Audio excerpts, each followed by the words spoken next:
Hi, Divine One. Welcome, Divine Sisters and Brothers, to Saturday Tarot Live with me, Lena. I hope that you're all doing really well. If anyone was waiting, I do apologize for the delay, but here we are, you guys. I hope that you're all doing really well. I hope that you've all had a beautiful start to the month of March. And so welcome to all of you that are new to the channel. Saturday Tarot Live is basically when I come on here and we get your questions answered. So this is the opportunity for you guys to ask whatever it is that you would like. And basically you have different options. You can do a 1-card pull, you can do 3-card questions, or you can have a full mini reading, and that consists of 6 tarot cards, 6 oracle cards. Even though it says 4 oracle cards, I have to change that. And basically you can ask like more than one question and we build on that. So that's essentially how that works. And you guys can ask anything you want. It could be a love related question. It can be something about your career, your job, your finances. If you would like a forecast of the month ahead or the weekly, we can definitely do that for you. Make it personal.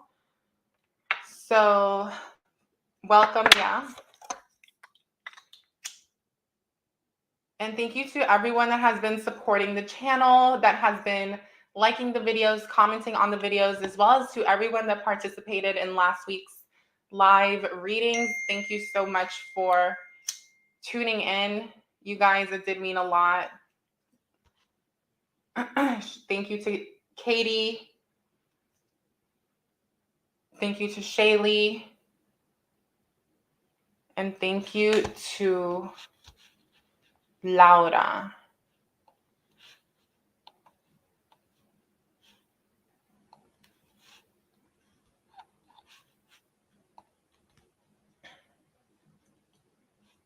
Okay. Perdón, Diana, excuse me. I know a Laura who has a similar last name.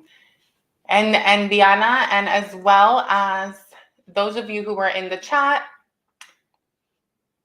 I appreciate you all. Okay, so it is a little bit hot today. It's like 84 degrees. But it's a beautiful day.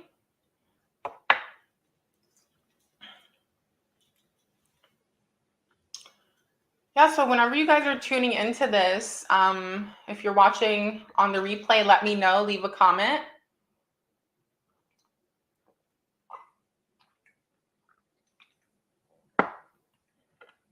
I'll be here every Saturday at 1. Now, the whole scheduling thing is kind of like a thing for me. Because normally I sleep in on Saturdays and Fridays are a long night. So I'm doing my best to come on at 1 p.m. and I will be here every week.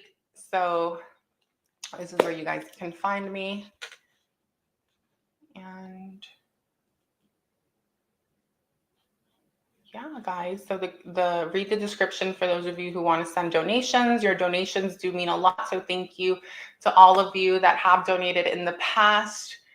It has meant so much to myself and the channel, and all donations go back into the channel. So thank you again for supporting me and supporting Lena's Divine Tarot.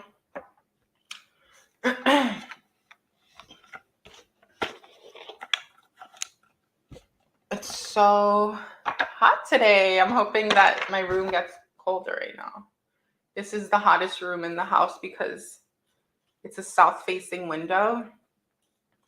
But what's nice is I finally went to the beach, hence why my hair looks like this.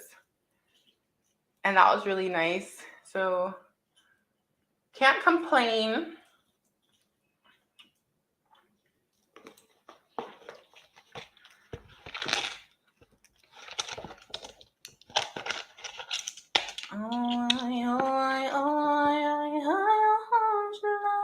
feel so on my mind.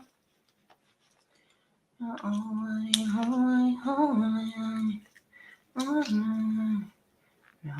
don't want you.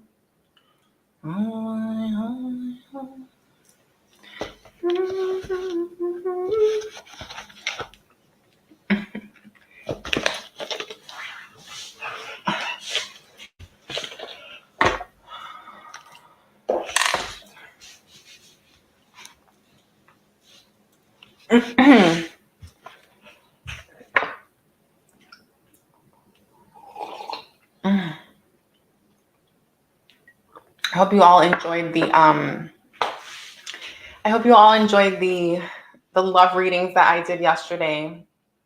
Those were a lot of fun.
Okay, thank you, Mother, Father, Creator. So I thank you, Spirit Guides and Angels, for being here with me. Thank you to the Divine for all the love and light that you bring forth into me every now moment. Thank you, ancestors and guides as well. If I were everything upon you, this moment to clear all negativity and pursue the fruits of negative.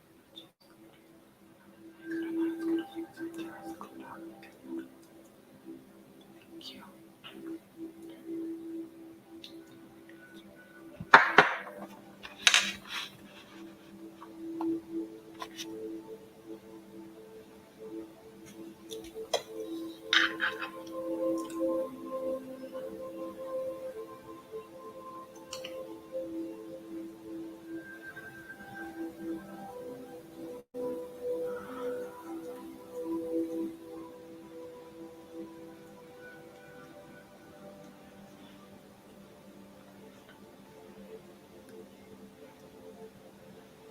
Mm-hmm.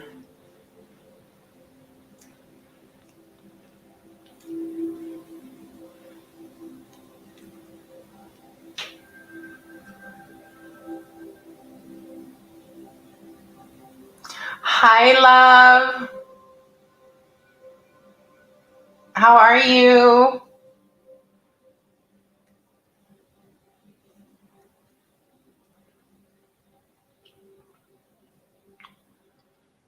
Are you feeling better? Are you okay?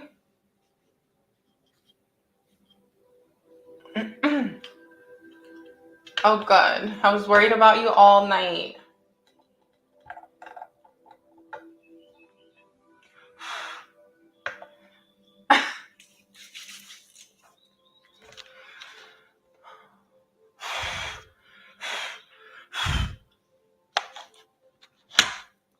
Oh my God.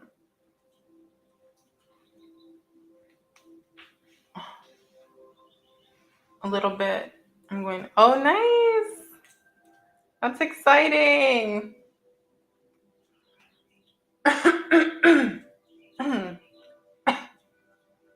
Oh,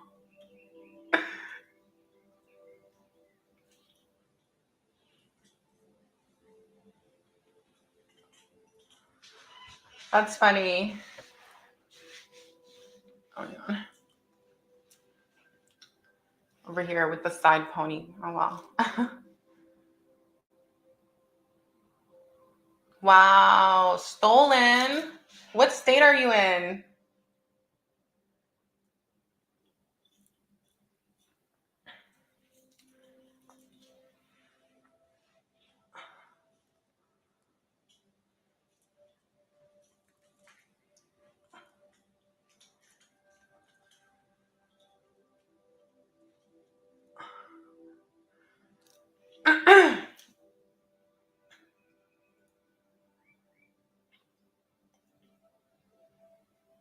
That's crazy, girl. I can't imagine that. Like, I would be so livid. Like,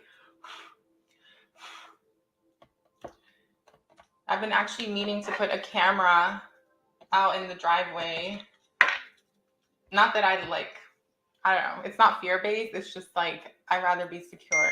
Like, say, you know, like, just, you never know.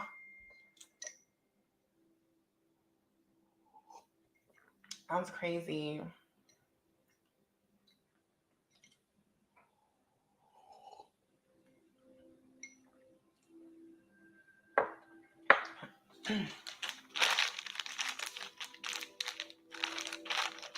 Oh my God.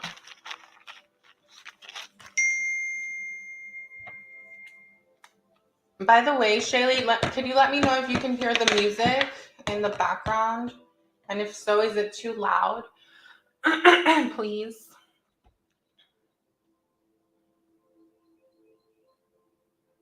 Oh, nice. Oh, that's going to be so cool.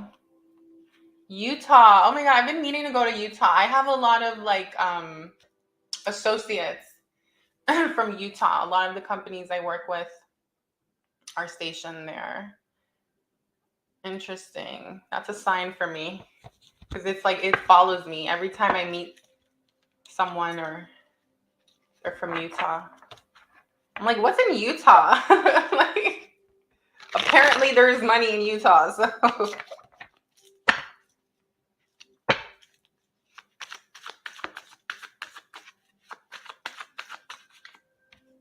I will. I want to travel more around the country. Like, I'm starting to open my mind to the idea. Like, I've always preferred to travel outside of the country whenever I get a chance.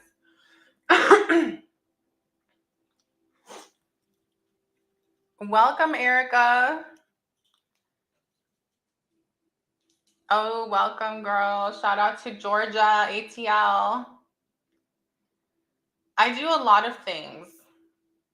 Yeah, I'm a serialpreneur, so I own several different businesses and LLCs, and I've always just, you know, been managing them, and I do quite a bit. But I'm also very like private about it. But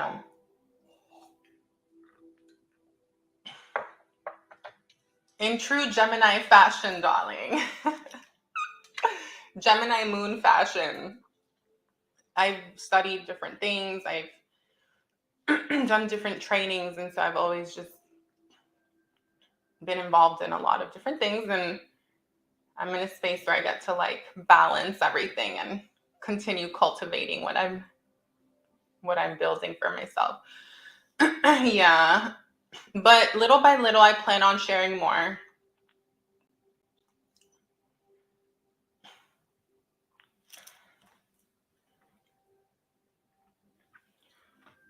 Oh, I actually wanted to know, Shaylee. So like I wanted to know if you would be my guinea pig for I don't know how you'll feel about this, but I wanted to do like a natal chart reading on here. And I wanted to know if I could do yours, if you would like let me do like a reading on your natal chart.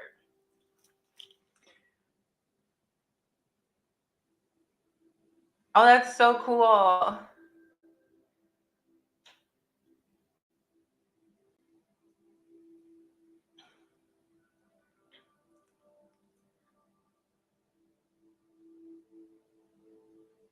I love your icon, Erica. I wish I could see it bigger. Is that like a business logo? Eat heaven on the go. Oh my God, I love that. Shout out to Erica Wright, entrepreneur. Oh, guys, my hair is a mess today. I was at the beach and it's like horrible. It's not horrible. It looks great. I look great. Yay, I look amazing. So anyway, oh, I love that. That's cool.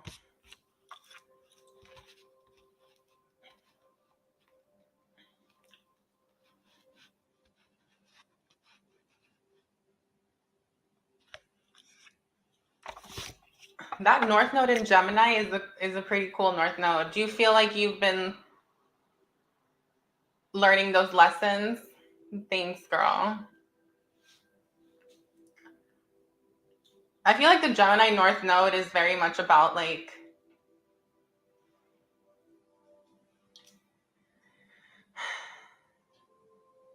that's a fun one. I feel like that's a fun one.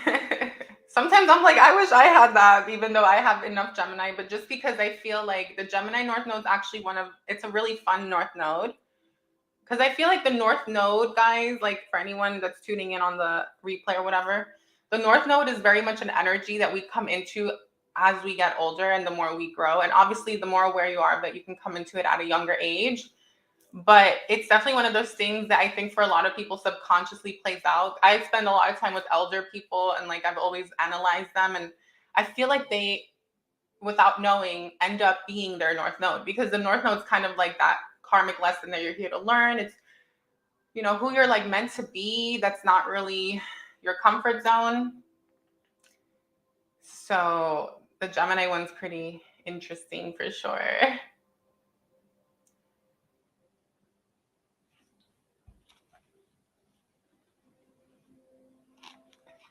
They do.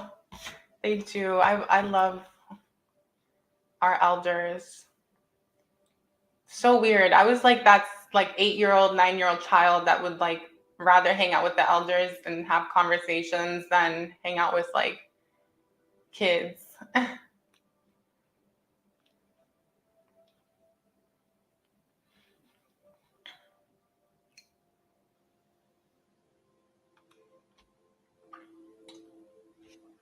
Oh, look what's at the top of the deck here. The sun.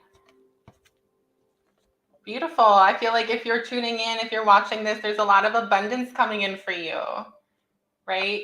There's a lot of prosperity, joy. There might even be a soulmate coming in. Did you guys check out the love readings that we did yesterday? Those were a lot of fun.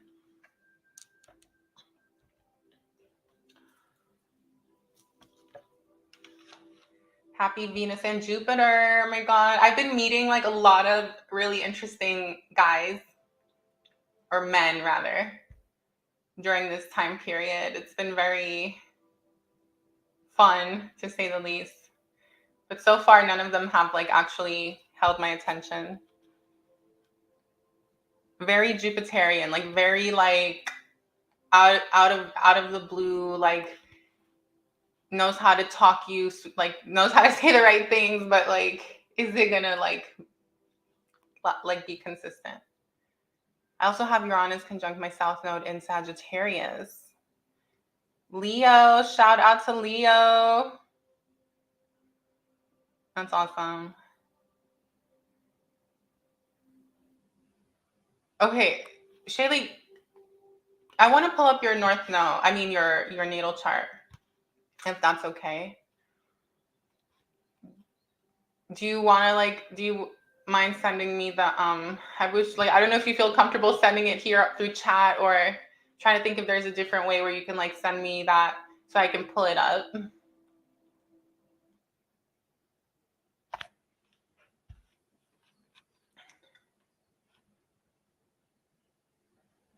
I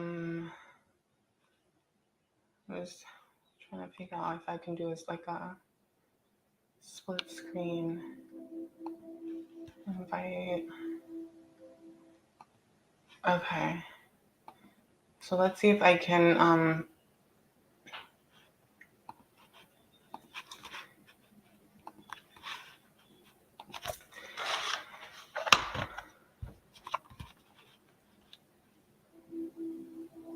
I've really been enjoying the Leo readings lately.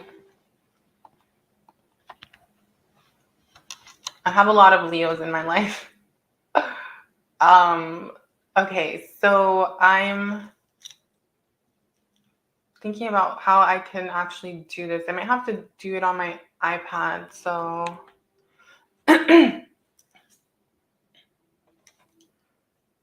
okay.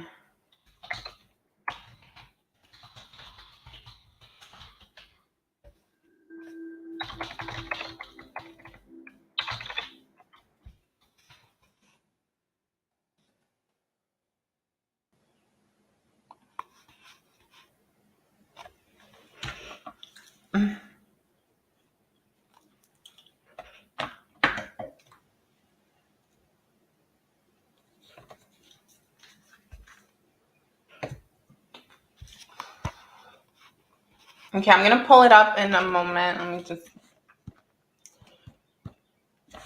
see if I can, wait, that's not going to work, is it? Oh God, okay. Let's try this then.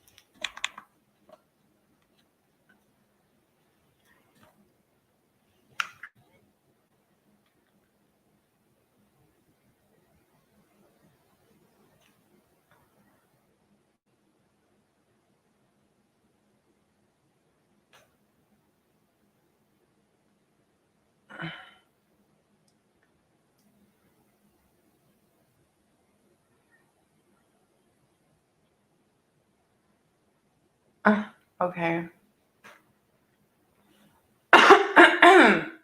Aw, that's awesome, Erica. Thank you. I'm so glad you enjoyed it. Was that the money career reading?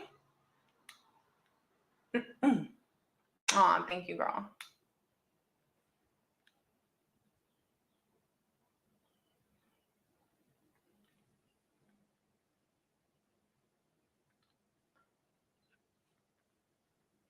Let's see. Oh, I just heard a song.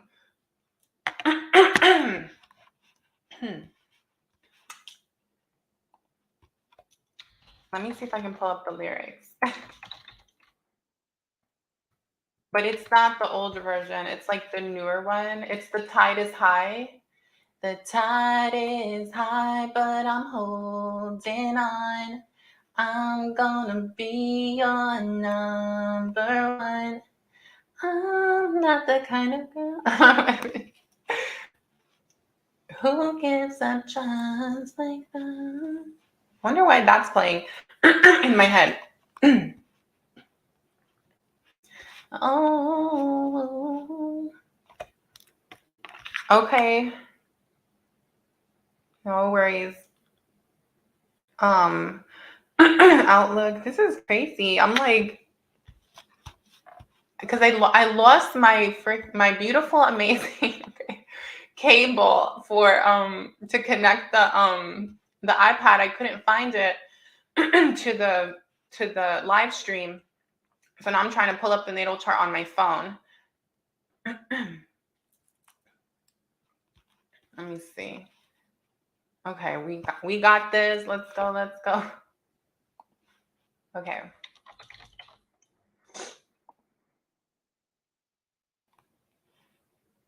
Now my only concern is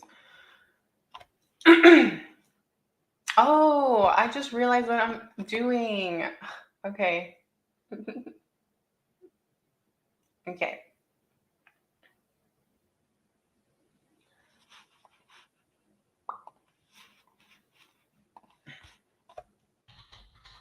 Today is a weird, like today's a beautiful day. Like I'm loving the day, but the energy, I'm like trying to pinpoint it. It feels very it actually feels very Uranian.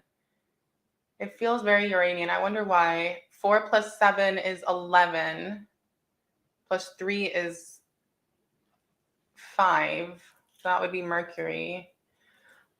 Plus the sun. And the sun was at the top of the deck. Interesting. Yeah, I feel like it's like a day to like focus on self. It's also a nice day to like communicate and socialize, I think. I just feel like it feels very relaxed. Like I don't feel like my Mars energy is definitely like not activated right now. I just want to chill. I want to chill out. Okay. Send. Just do whatever. Okay.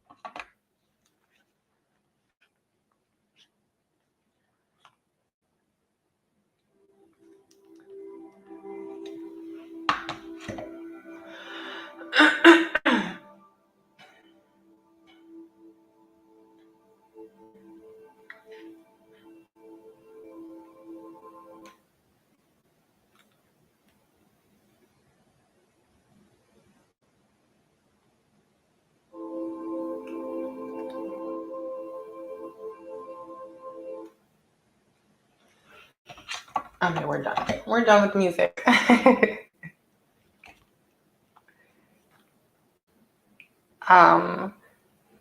Let's see if I remember the login. That's great. It's just great.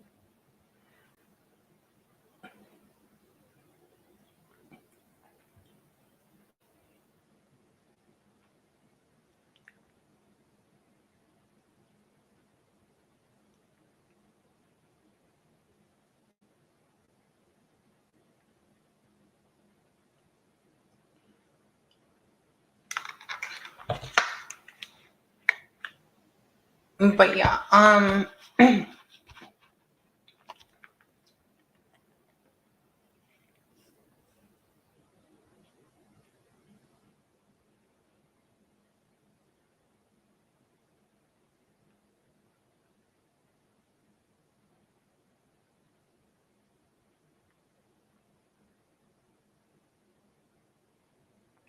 I know how I could actually hook it up now that I think about it. Okay, let's try that.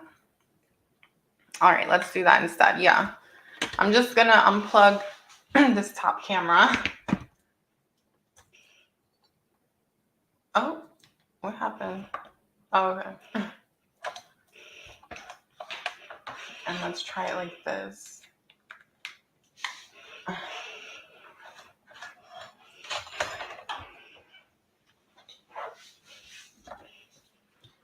All right.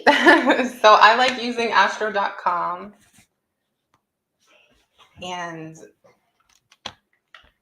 I'm going to add you here.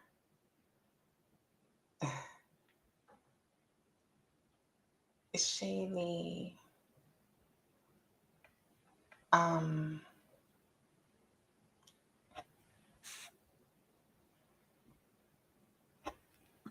Let's see. Okay, am I like bugging out? Oh no. Wait, I don't see the information anymore. Oh, okay. So it's 316. Wait, March 16. Oh wow. My sister is okay. So that's all right. 17. Okay.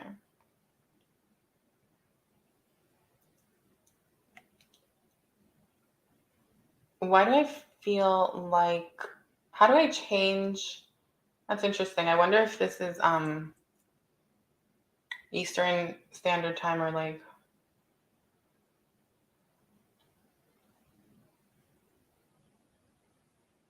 wow, I didn't even notice that they don't give an option. Oh, okay. This would be the option. She was born in 1983. But she's a Scorpio. She's a Scorpio, Leo, Cancer.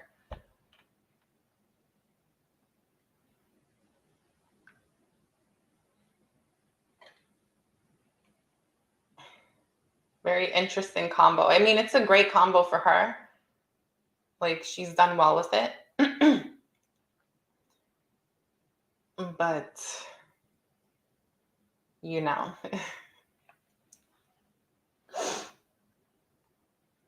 Okay, so let's see.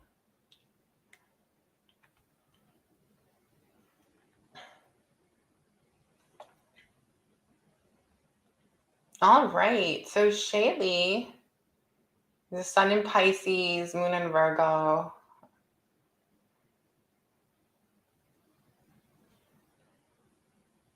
Okay. Oh, wow, that's crazy. 1 degree Pluto and 1 degree Uranus. No, Neptune. 2 degrees Venus. Okay. Hmm. Okay, let's see. Oh, yeah.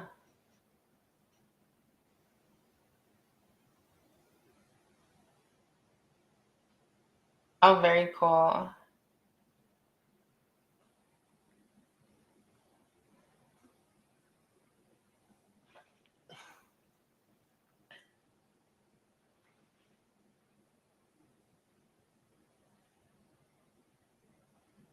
I love your Venus Pluto aspect. That's really cool. Is that a trine? Yeah. That's nice.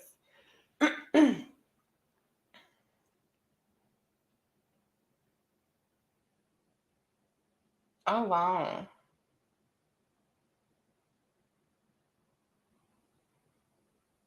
Oh, is that Saturn down there?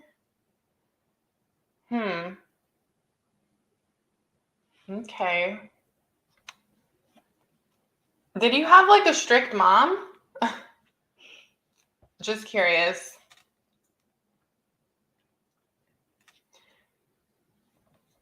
Uranus icy aspect.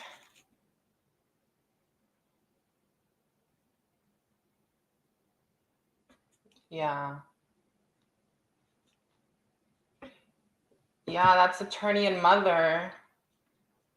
Is she a Scorpio energy or like Capricorn?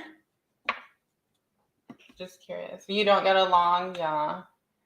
That can be difficult with Pisces.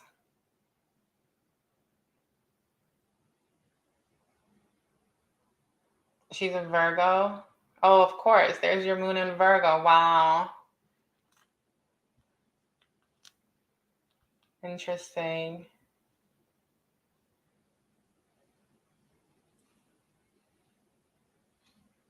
Okay.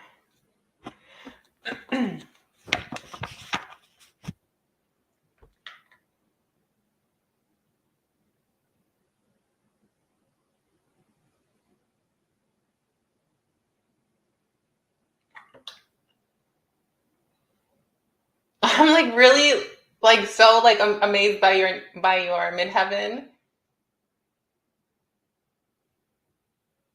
Wait, is this right? Your midheaven says Taurus on here. Did I do it right?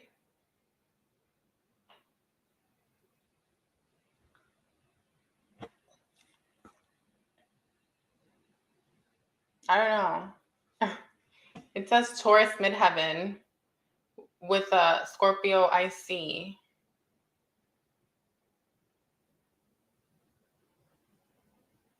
in Placidus. No. Let me just change this. Okay. Um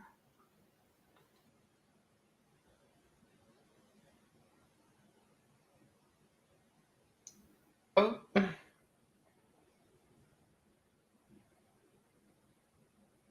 Look at me getting my math wrong. Okay.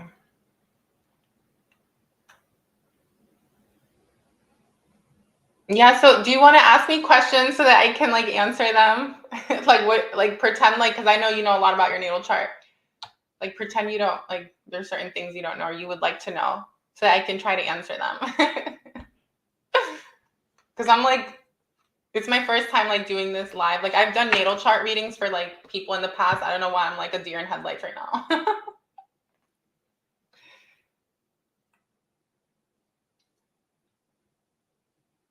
Okay. There we go. So Gemini, okay.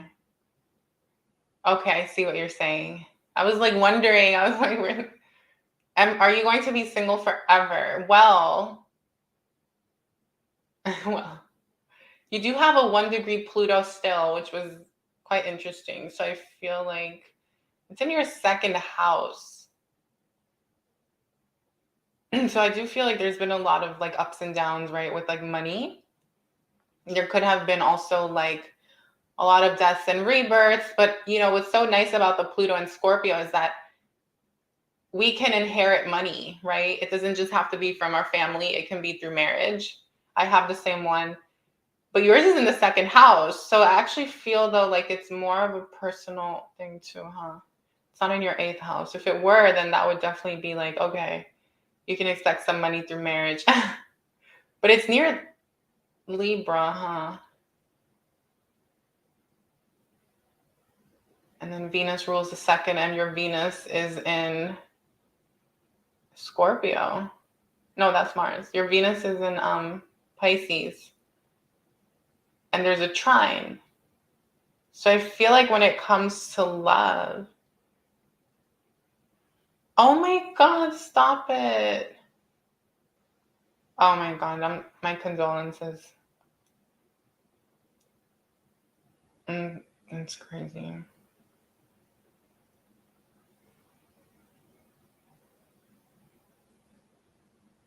I was just gonna say that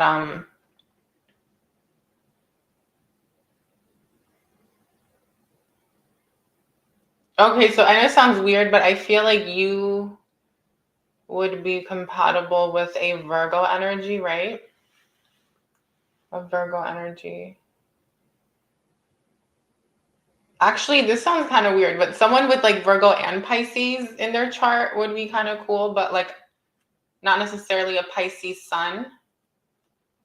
Like an opposition type of person.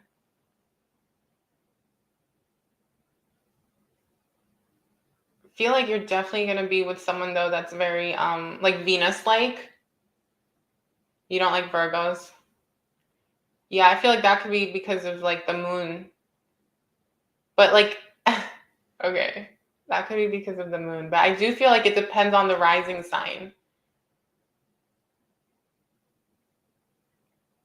Like I feel like I feel like a Virgo rising, Shaylee, would be a lot different than a Virgo sun. But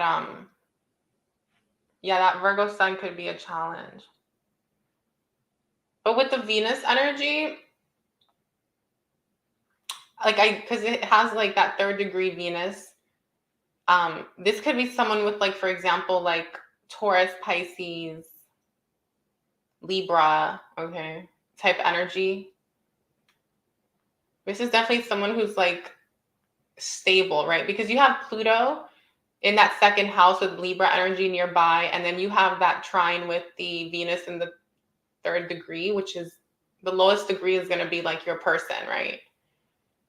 And with the Venus, it's showing that you have like you basically, I feel like you're destined, or like something that would be really beneficial to you is to meet someone. Wait, let's see. Yeah, to meet some. I feel like you're gonna end up with someone that. This sounds so weird. Take it as you will. Who can like take care of you financially, right? That's just what it looks like. And it looks like you might have to go through a lot of different tests and challenges and things like this before you meet this person, because Saturn's there in Scorpio, right? With Mars. Both of those are supposedly malefics, but to me, they're like, I love those planets, right? So if we look at your Scorpio energy, it's split with the 2nd and 3rd house. I do feel like it's showing like a lot of dating and kissing many frogs before finding the one. And it looks like Pluto, yeah. Like this would be someone who, and again, I feel like that Libra energy is showing up, right? And because like the Libra's right there, like popping its head, and it's near the 2nd house.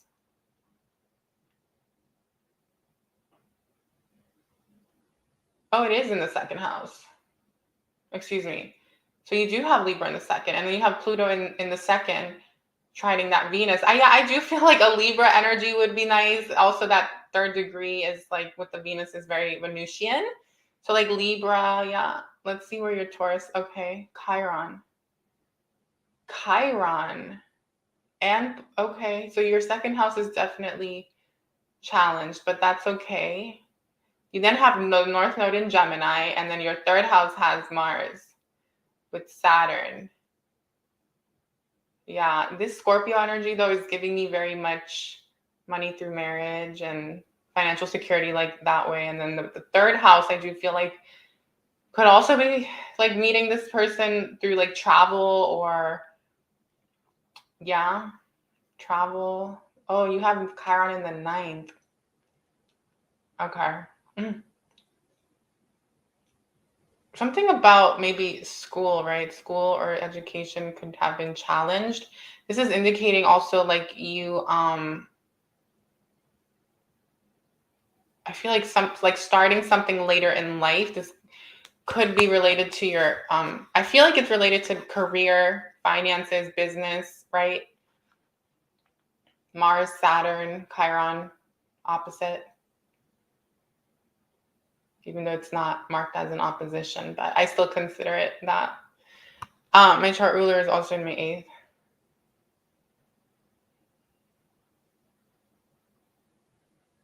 Is it? Why does it say, it's in the 7th? Is it in Aries? Okay.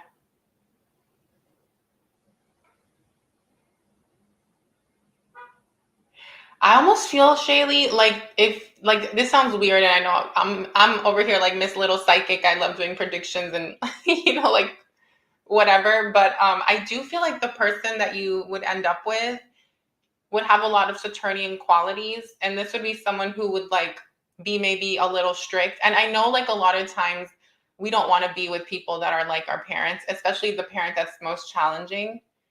But sometimes it plays out that way because there are like lessons that we have to learn and stuff. Obviously, this person's not going to be like exactly like our challenging parent, but there are similarities, right? And it's meant to heal us. With that Saturn and the Mars, though, I do feel like you would benefit from like a very strong, like when I say strong, I don't mean aggressive. That's totally different. Those are two different things. But I feel like you could end up, okay, first of all, let's go back a little bit. You may have had like really aggressive men in your past, because Pluto, Mars, and Saturn in Scorpio, like just having one of those in Scorpio, I know what that's like. Having all three is like very like strict, domineering types of people, not just men. This could be people in general, right? Especially with the Saturn, like whoever was the father figure could have been very very like also abusive, because Scorpio is I hate to say it, but Scorpio is abusive. I have like a mom that has, okay, and my sister, and it is what it is, Scorpio. Like,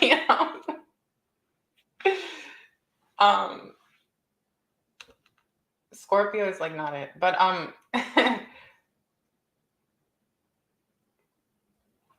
so that can be challenging. But what I'm trying to get at is, because the lowest aspect after Venus is Mercury. I mean, the lowest degree, number 4 here. I just almost see you also being like, this sounds kind of strange, but I do feel like this person could have like Libra and then Aries, at least one Aries in the chart, only because the 8th house is there and the 7th house is there as well, nearby. And you have Mercury in the 7th. And it is aspecting your Mars in a nice way. And Mars is like the masculine, right? Although Jupiter, right? Where's your Jupiter? Jupiter would be the husband. Capricorn. Interesting. In the 4th. Oh my God. Yeah, I do feel that way. I feel like you will be inheriting or benefiting from your person, right? Like this person will provide you that 4th house that you want and deserve, right?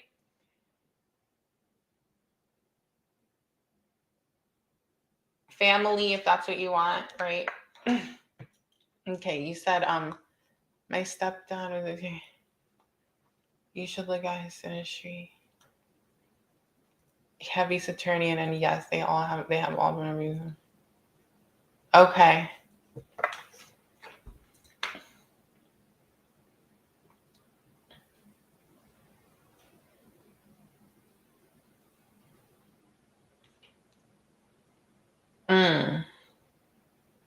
Yeah, I just realized something. Moon in Virgo. Moon in Virgo tends to go through that, right? That theme in their life of like dealing with people who are just like messed up towards them, in love especially. You have it in the first house. That's interesting. I feel like part of your big lesson in this life as well, right? Not thinking of the North Node just based on the moon is like this constant theme of like needing to heal yourself and pick yourself back up.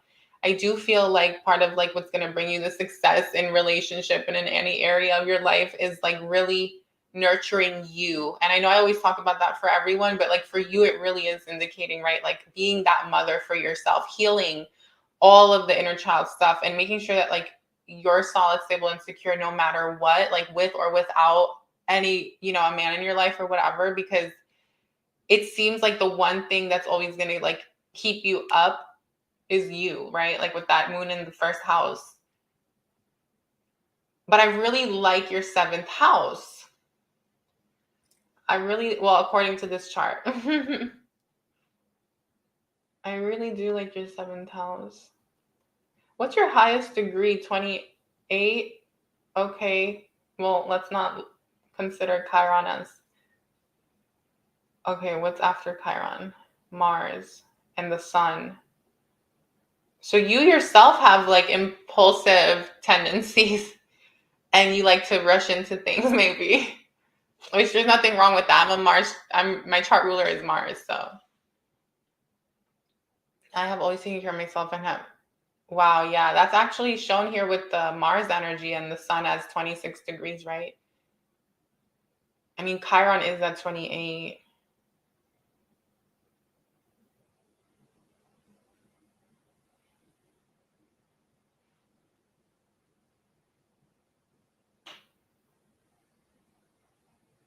Mm. I don't know if I can do synastry on astro.com. Can I? Maybe I can. Hmm.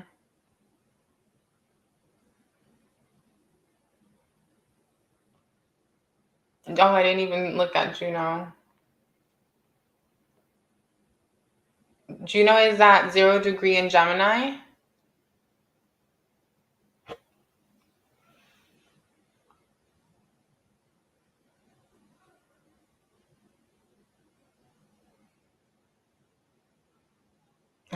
Okay. Hmm.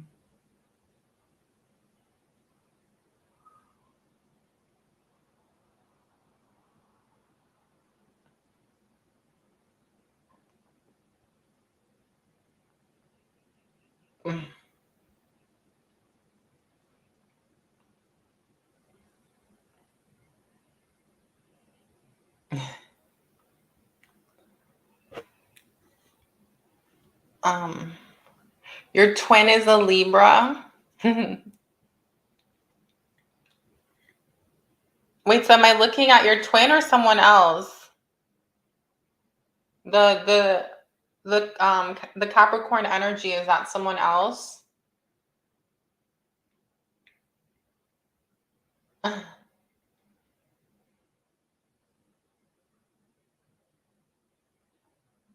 Um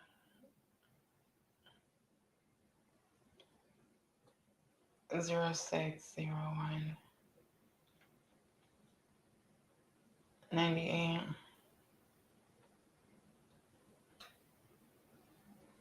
1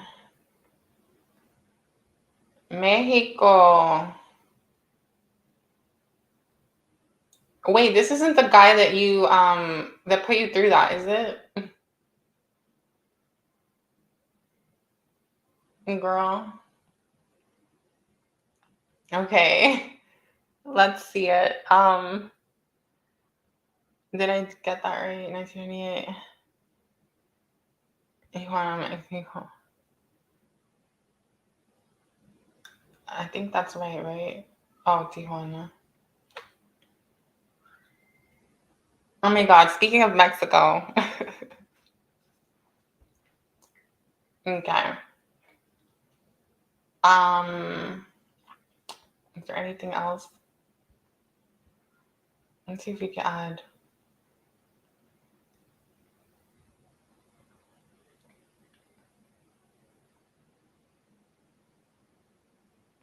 We could add more, but where is what's it called? Oh my god. Yeah, where is that one? Okay.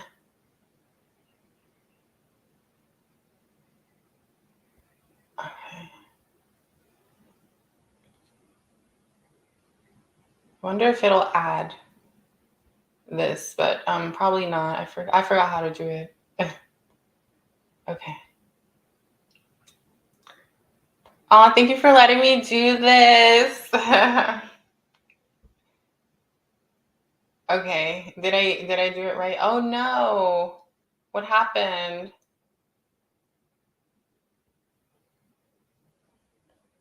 Are you kidding? Did I not do it right? Okay. I'm pretty sure it's the one with the outer circle.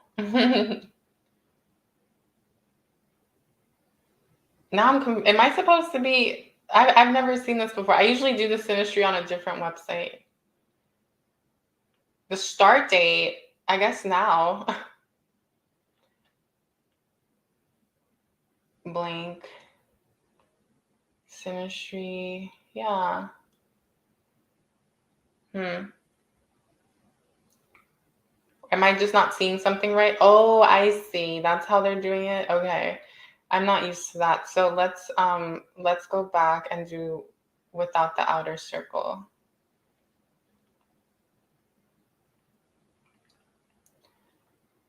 Okay. Although it might have been easier the other way, but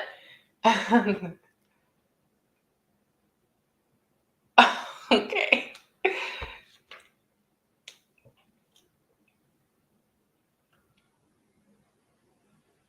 What is going on here? No, I'm kidding.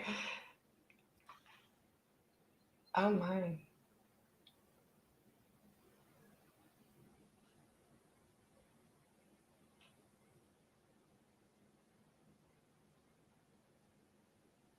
Okay. That's very interesting. That rise, well, yeah. That rising on your Pluto.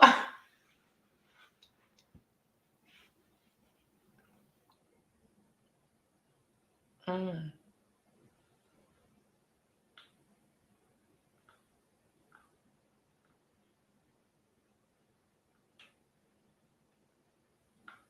okay.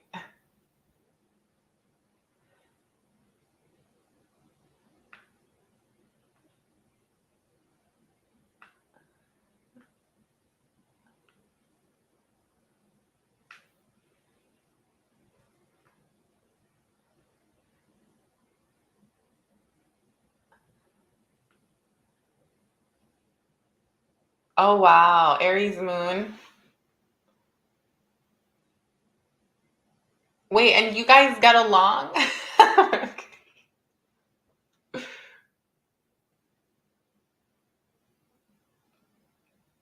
Sun conjunct Venus. Oh, South Node.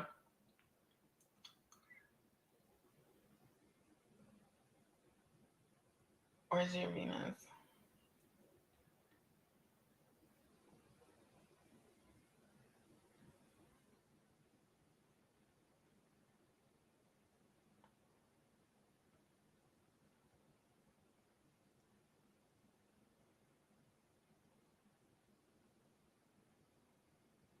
Mm.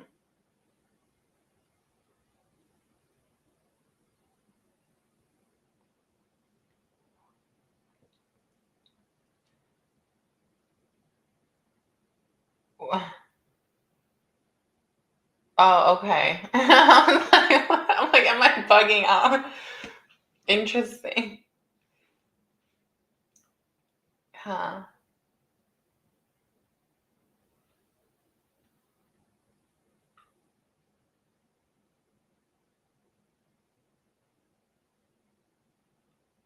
Okay.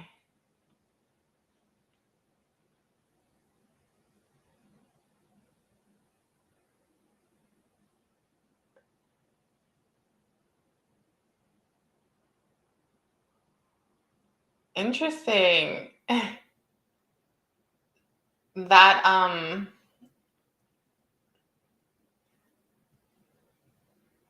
Is that a square? A Saturn-Mars square? Is his Mars squaring your Saturn?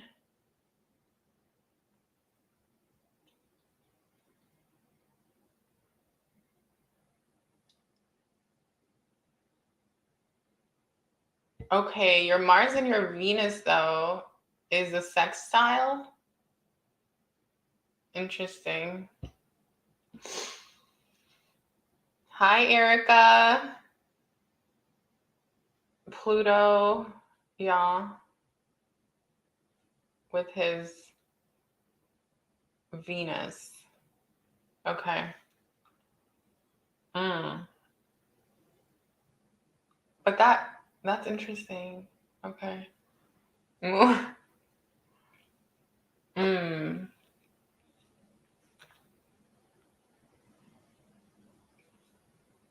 Okay. Wait, so this is the guy that you had the issue with?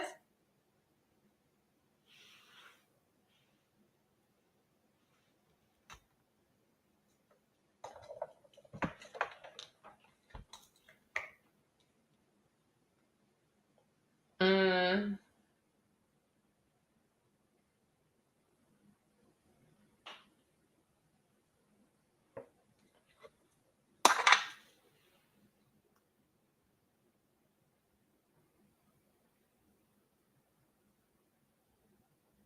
The communication looks like it's very challenged, right?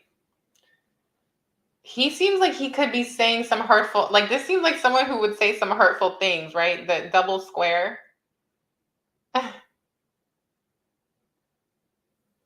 Yes, girl. Those nodes, my God.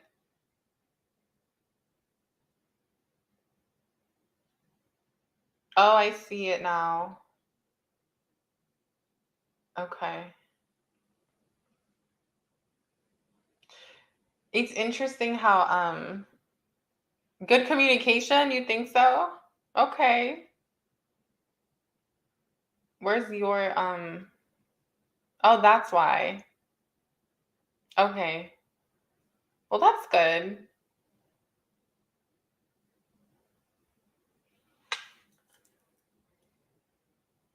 So he doesn't like say hurtful things.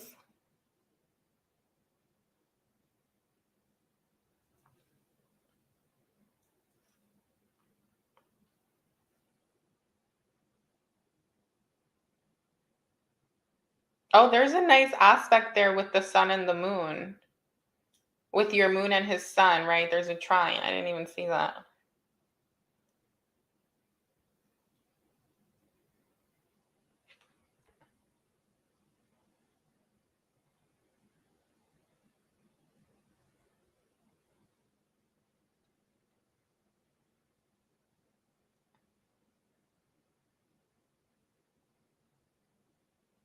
What is that? Pluto squaring your Venus?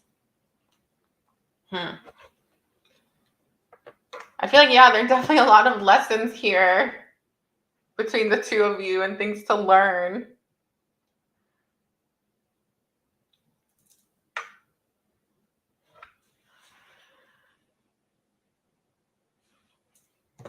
Wait, where's the Scorpio?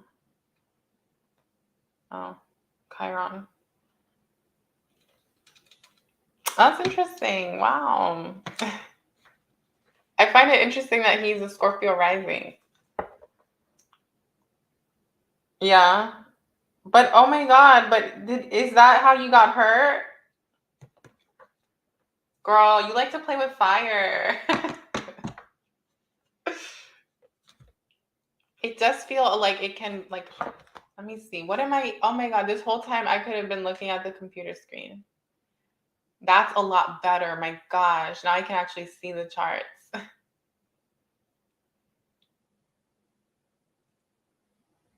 I just like worry with that aspect right there. Like the Chiron on Saturn.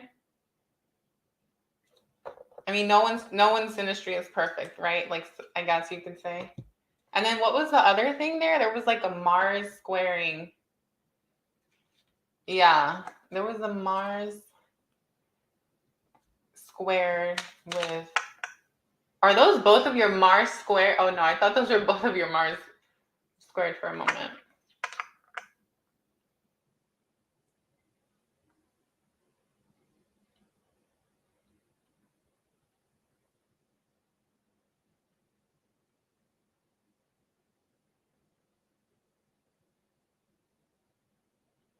Hmm.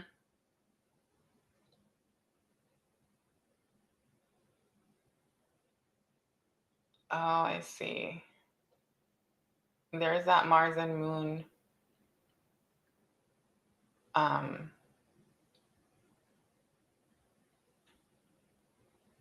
Okay. Yes, girl. Just be careful. The asteroid union, is that like Juno and I had learned about it, but it's been a while and I forgot how to, like, what it is and how to use it. The asteroid union. Is that with Juno and that's not the Juno Jupiter thing, is it? No. Is it the oh my god, yeah.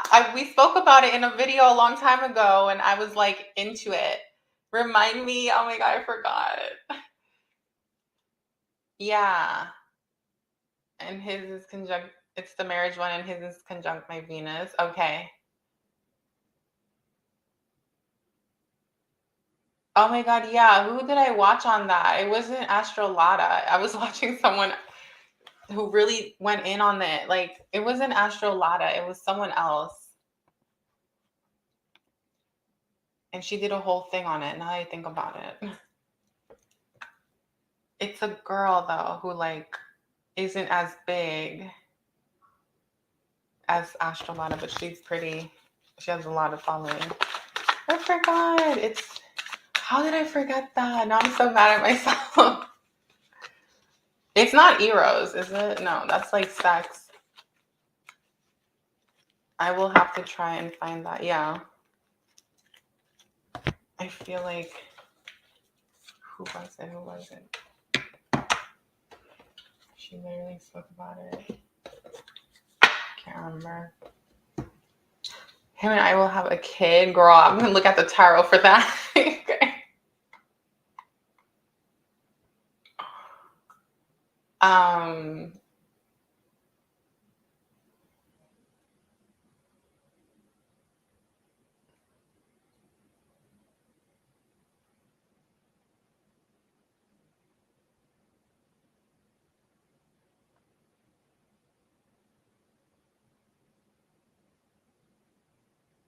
I mean, you could, right? He has like a lot of fourth house energy, but how are those aspects? You have the Mars with the IC. Yeah, you could. You definitely could. I mean, it is screaming past life. I feel like in a past life he was like some sort of like protector of like for you, right? Like he like protected you in the physical with the IC Mars aspect. What's that? A semi sextile? No, a sex. Yeah, a sextile.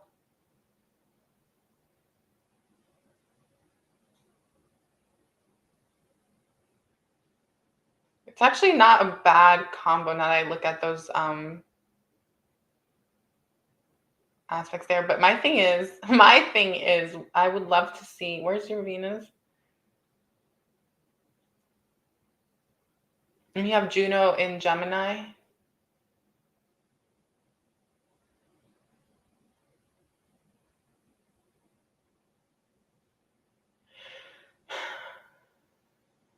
Where's his eighth? Okay. Hmm. Okay, and he has Taurus in the seventh. That's interesting. And his DC is in. Mm,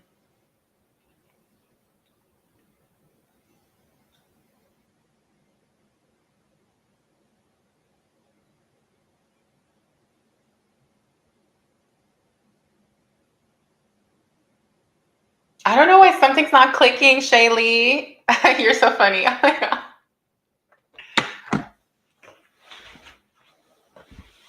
Something's not clicking for me, but girl, you do you. Just be careful. Oh my God, you're lying. He's also like, wait, so he's like, okay, but let me see something. I want to look at his money. Now that I need to focus on his chart.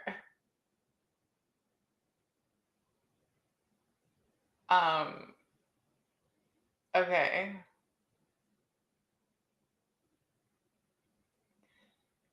Okay. Empty second house. Oh, empty. Wait, where's the second? Oh. Wait, okay. I know, girl. Well, what's that saying? That doesn't say much. Yeah, we can't base it on the signs. You have to base it on the houses. I don't know, girl. I mean, you can't fully judge. Interesting though. I didn't even see that there. The Saturn.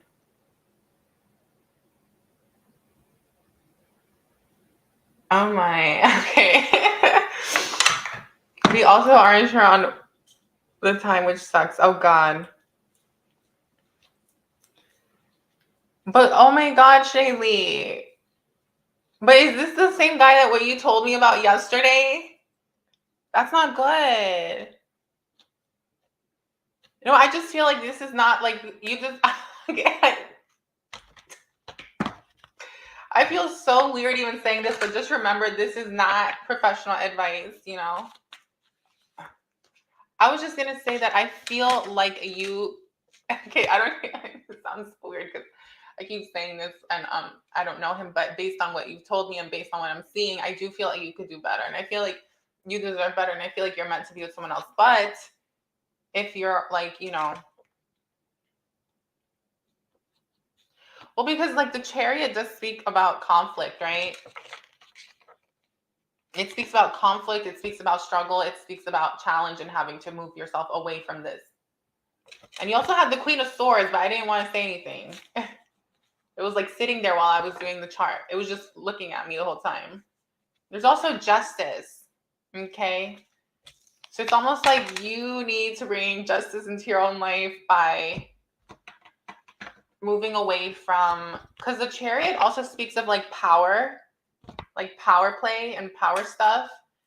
And like sometimes it's like moving out of our old ways. I do feel like this is for you like a comfort zone. Like it's something that you like, you enjoy it and stuff like that. And there's nothing wrong with that.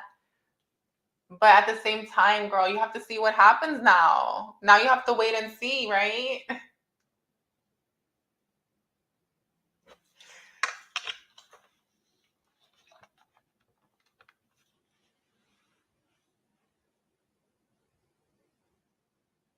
Can the Chariot represent being locked up? It could represent being breaking free from the lockup.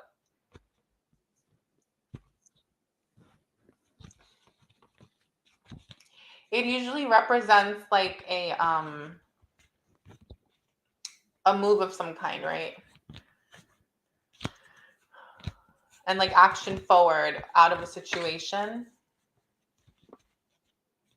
But it's about like, how can I take my power back in this situation? How can I take control? And how can I overcome the obstacles that I'm facing? And so a lot of times it's like, it represents a lot of fast change. And then there's an Ace of Wands energy here. So I do feel like it's like, if there is some sort of action that needs to be taken to break out of a situation, it's like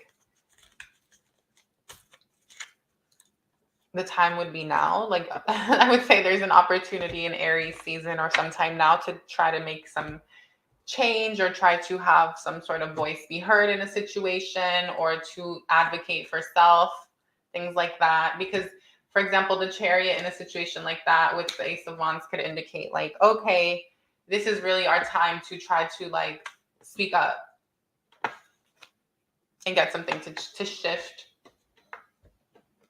And it's not just with like brute force, right? It's not just about physical actions. It's like, it's about the mental stuff, right? How are you showing up mentally? How are you communicating? What's being done in other realms, right? Spiritually, are you attracting the outcome that you want, right? The Chariot is like very much not just the physical masculine aspect, but the feminine of like, okay, we're manifesting what we want here. So there is a need to be spiritual about it to get a decision to go in your favor, right? It's almost like manifesting that things will get better, right? Or that the decision will be made to like be free, or, or to go on parole or whatever. What did they say about Prego? I'm done. Girl. Queen of Swords, girl. No, I'm kidding. Don't ask me that.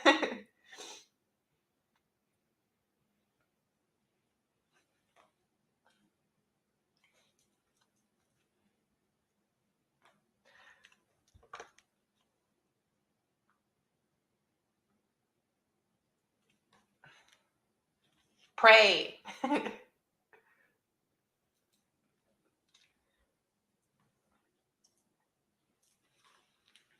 Give it, I heard let go and let God.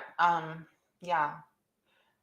I feel like it's the same thing, right? Like we have power to create and uncreate and to call in what it is that we want.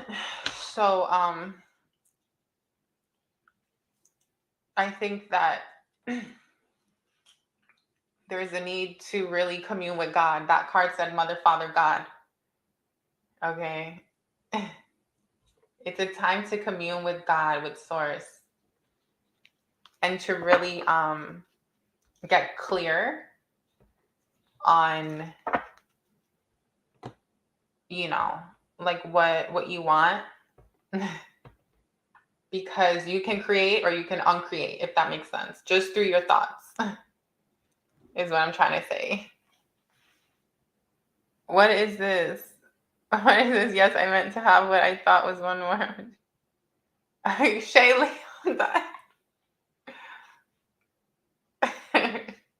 You know what they say about twins in Madagascar? No, I'm kidding. I don't know if you've seen that like documentary. But go twins. I love twins. Yay. That's crazy though.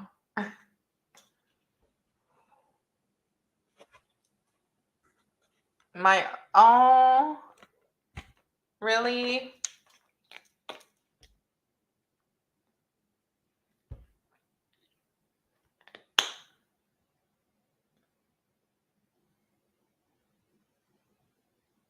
Yeah, Shreya, sure. What's your question?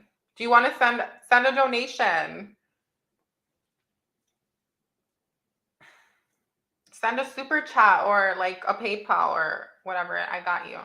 And my pendulum and 3 readers randomly. Oh God, that's crazy.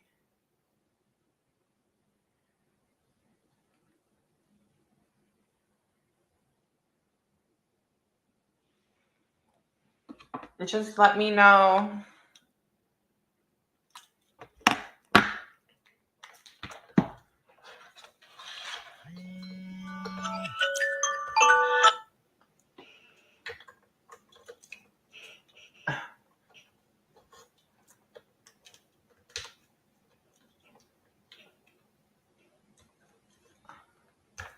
You're welcome.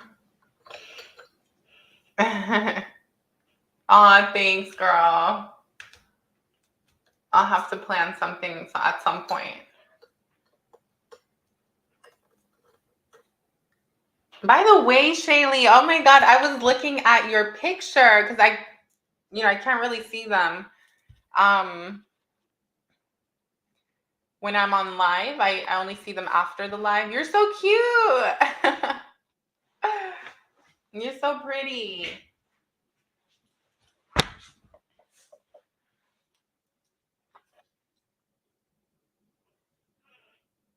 Also, girl, what I wanted to say was, yeah, I wanted to ask you, like, is he like, what is he doing? Like, does he have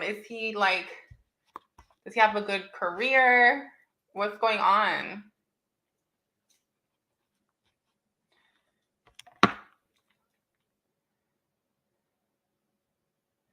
All right.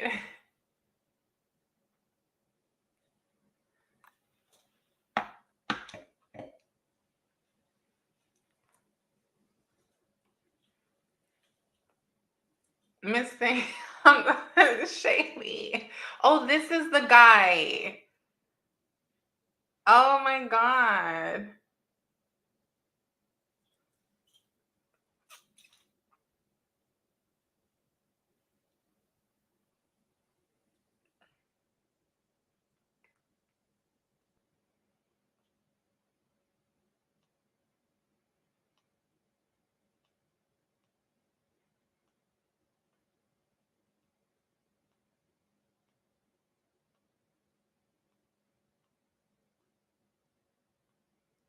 Girl, I feel like if you can get out of that whole situation, that that that would be best. But also, like, I always talk about taking responsibility as well. So if that's what, the path ahead leads you to, then you obviously want to take responsibility. But also remember, like, this is part of like freeing ourselves from the karma, girl. Like, the more of it we create, it's like, so we have to be careful, very intentional with everything we do. If that resonates, of course.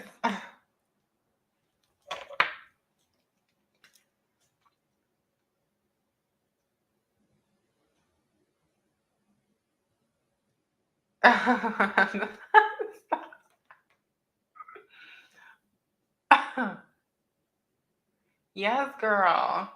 Listen, like, I've had my fair share of, my whole life was so karmic until I finally decided to like behave and just like chill out for a little bit. No, it's just different. I think we all go through different things and we all have our reasons for, like, and there's nothing wrong with any of it, right? Like, at the end of the day, like, God does not judge. It's just about making it easier on ourselves, right?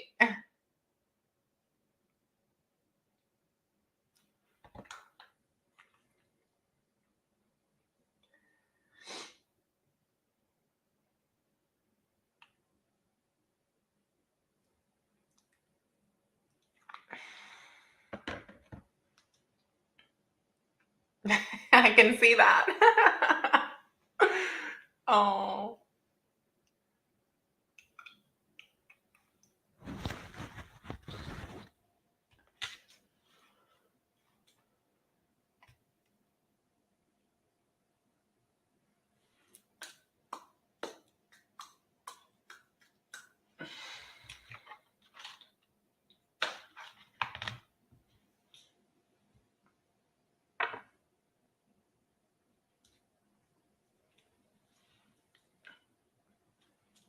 Interesting how the desire card came out with the Gemini third house energy and the Cancer energy with the heart, the moon, right? And the 69 is like also Gemini, the twins, number 3, and Cancer energy, mother. Beautiful, yeah. This is kind of same, Shaylee, like, really what we want and what we desire will manifest. So really being aware of what are we desiring and why, especially in the moment. Is this like based off of impulsive, momentary? Is this hormonal? Is this, is this really my higher self coming through, or is this my lower self? And then, what it's saying is, like, regardless of if it's higher self or lower self, it's all valid, and the universe will give you what you put out and what you do. So, it's kind of like saying, remember your power in any given situation, especially, in those situations, and break free. Because sometimes it'll try to pull you back in, like the karma. And we didn't come here to go through it over and over again. We're here to break free. But if we don't, then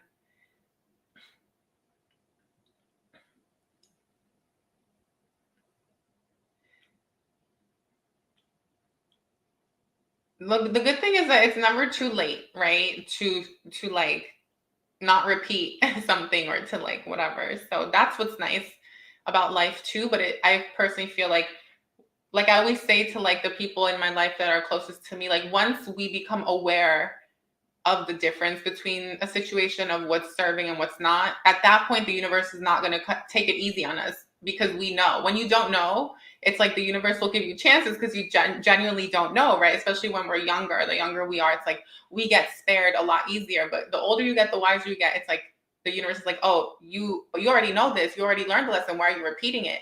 And now it's like, we're not going to spare you this time. It's like, um so that's when we have to really take, like responsibility and stuff for our actions. And there's nothing wrong with that.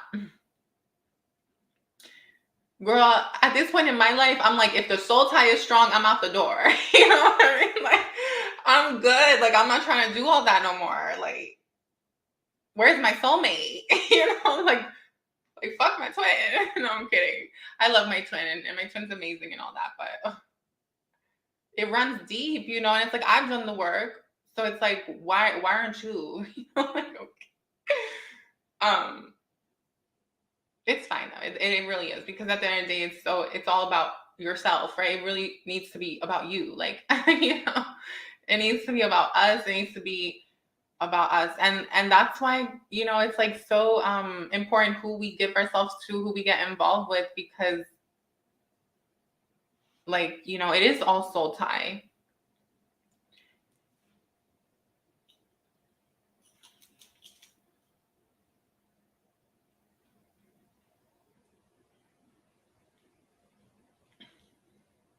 But my thing, girl, is like, if you went through what you went through and what you said you went through, okay, when we did last week's reading and then yesterday, I'm like, Shaylee, like, I want to pull you out of that situation, because I'm like, girl. But that's like that's the Mars and Virgo in me. The Mars and Virgo in me wants to always like help and like support and heal or whatever. And the Cancer sun, I think, also tends to like care a lot in my own way. And then fortunately, the Gemini in me gets to like laugh it off. And then the Aries in me gets to like focus on myself. Yeah. That's my recipe for making it through life, right? I have Mars in Virgo. I love to help people. Oh yeah. Do you know what house it's in? Sunflower. By the way, 3:09 p.m. Okay, that's a confirmation for me. That's my number right there. 3:09. Grateful to be here. I have Mars in Virgo. I love to help people. 11th. Wow. That's powerful. So you could actually you could actually monetize that. You can monetize your Mars in Virgo, right? 11th house is like our long-term investments, our long-term gains. You could do something working with like community, with people, healing people, helping people, being of service. Obviously, it doesn't have to be spiritual, because Mars in Virgo is also just service work, like what we do. But it's indicating like through your Mars in Virgo energy, you'll be able to oh wow, I just realized something. I'm actually better at talking about the placements based on what I read instead of the chart, because I get like a ADD moment when I look at the charts. I get so overwhelmed. It's like a lot to take in. I was just gonna say with the Mars in Virgo that it's about like consistency, right? And I know you didn't ask, but I'm just saying, I'm just like sharing it. It's about the consistent work that you do. And sometimes it takes longer to get those results with Mars in Virgo, but it does with your 11th house. It's indicating that as long as you put in the work and you stick to what you say you want to do in life or whatever, you'll be able to create some sort of long-term stability for yourself with that 11th house, whether it's through a retirement account, which obviously nowadays we should not only be depending on a retirement account, we need to have investments. And that's also what the 11th house is. And Mars is how we lead ourselves forward, right? And Virgo is about research. So I would say for you, Sunflower, like learning a way to make your money grow aside from work, okay, is going to be really beneficial for everyone, right? But especially for you with that placement. It'll support you in being like independent as well, right? Having your own security so that you're not depending on someone else, Mars. But in relationship, that Mars in Virgo is a fire ass placement, let me tell you. Like, I have Venus and Mercury in Virgo. Interesting. To be irresponsible because I have a hubby.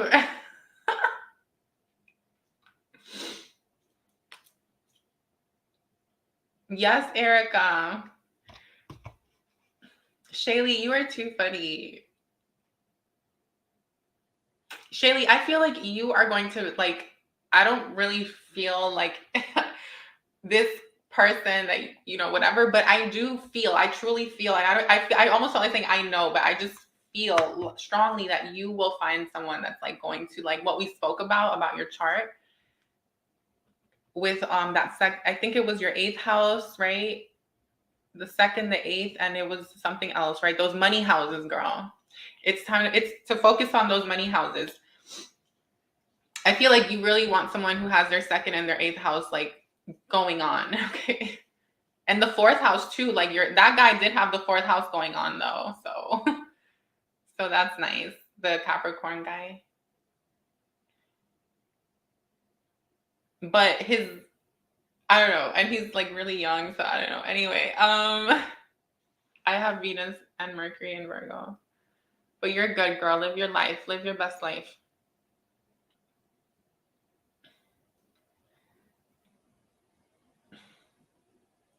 Interesting.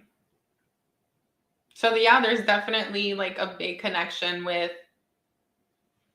your finances and for Sunflower, right? With your finances. Okay, I also feel like Venus and Mars in Virgo together is also that energy of like,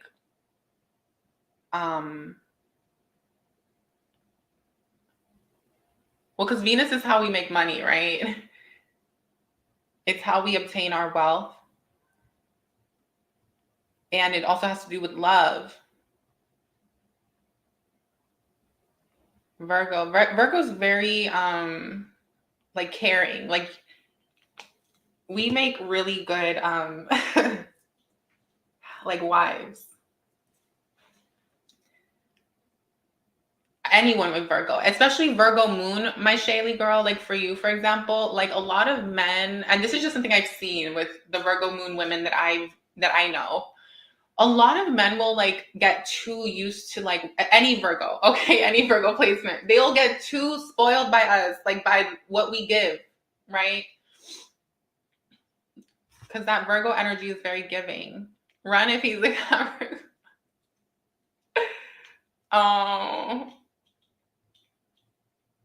Leo, yeah, Leo and Capricorn is like,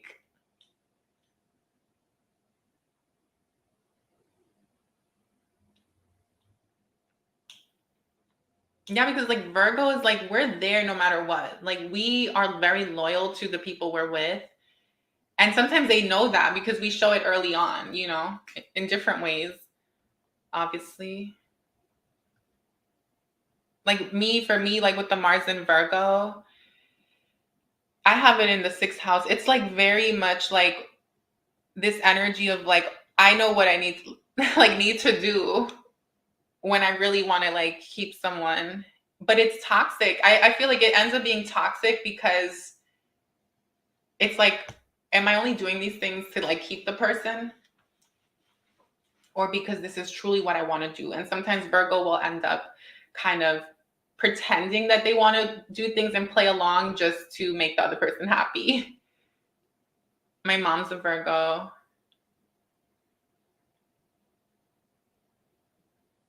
That's interesting. Virgo and Leo can get along pretty well. My mom has Virgo energy. My grandmother is Virgo moon in Virgo. My Venus is in Libra. Oh, interesting. I'm compatible with Venus and Libra. I'm a Venus and Gemini, Venus and Gem, so.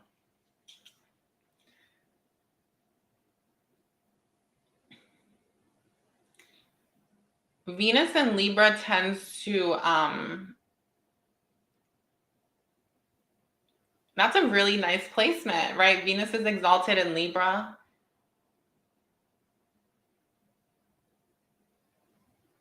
I feel like that's giving very much like comfortable life, right?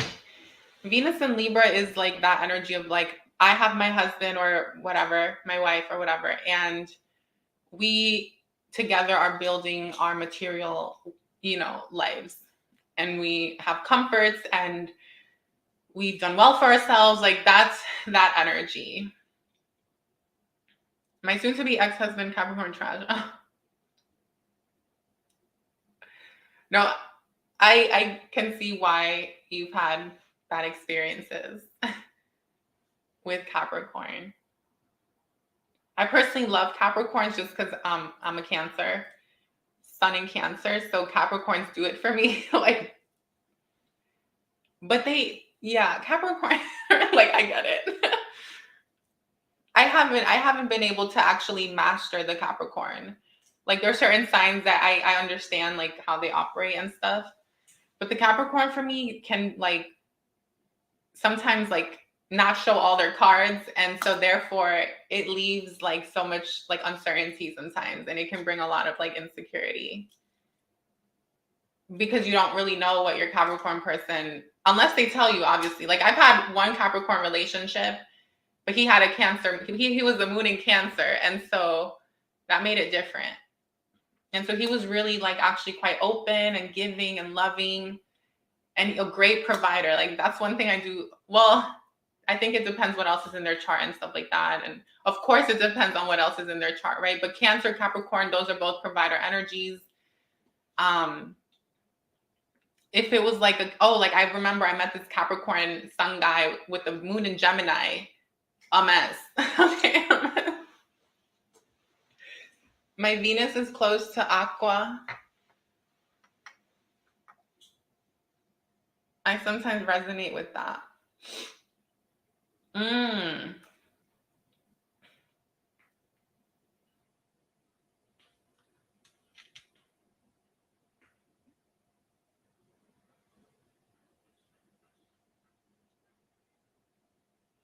Good for you though, Erica. Soon to be. Oh, wow.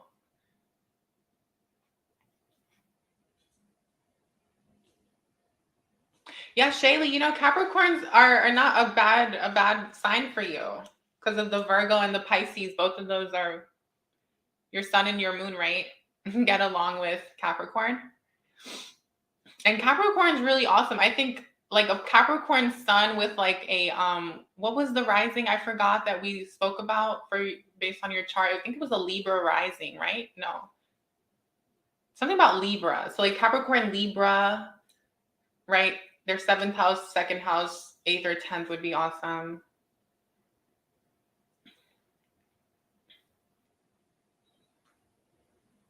Oh, wow. Pisces I love Pisces. I really do. They're really special.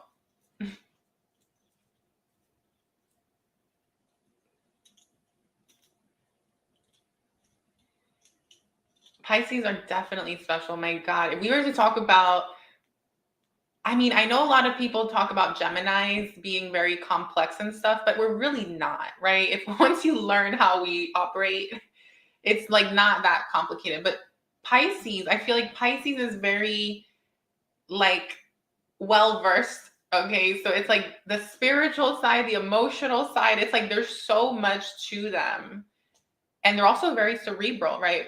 That mutable energy. Yeah, I can't with I can't like I can't do Pisces. Like my ex was a Pisces moon. If you guys know anything about moon in Pisces, they're amazing. Okay, but you better have a lot of patience, right? And a lot of compassion and love. And I'm like, it's a full-time job loving myself. How am I supposed to, like, I'm not going to mother you. I'm not going to mother you. That's just not what I'm doing anymore. Like, we're grown. Well, maybe when I was younger and I was codependent, I was cute and stuff.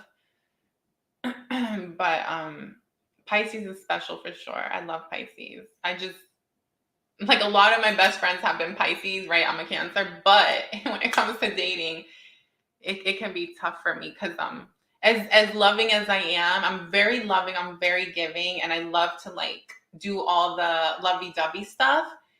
But if we're gonna sit there and talk about our problems all day, that's the problem for me because I'm trying to, like, make moves. I want to grow. I'm so positive, right? That I'm like, I'm sometimes too positive where I don't actually want to look at certain things, right? Because I'm like, why are we having to, like, deal with this right now? You know? That's why I'm actually like, so I've never actually been in a relationship with a Leo, but I'm really curious about it. I am, because Leos are very, like, I've dated Leos, but I've never been in a relationship with a Leo. But Leos intimidate me. Like, I always feel that's the one sign for, like, a man, right? Not so much with females. Like, I feel like with females, like, I'm cool. I have a lot of Leo women in my life. But with the men, I'm always kind of like, they make me feel a little insecure. I don't know why. Monday morning is court. What? Yes, Erica, we're all praying for you, girl. It'll work out. Stay positive, right? Call it in. And know that if it, like, doesn't automatically go in your favor, it doesn't mean that it won't later, right? Or that, because sometimes the universe will, like, test us, like, test our faith by putting the no in our face when really the universe is holding out on the yes, to see how we react. And if we go negative when we get the no, or we go dark, then it's like the universe is like, oh, you didn't learn your true power, right? You know. And so when they say no, but we say, okay, it's okay, but we keep going and we manifest that it's going to work out, it works out.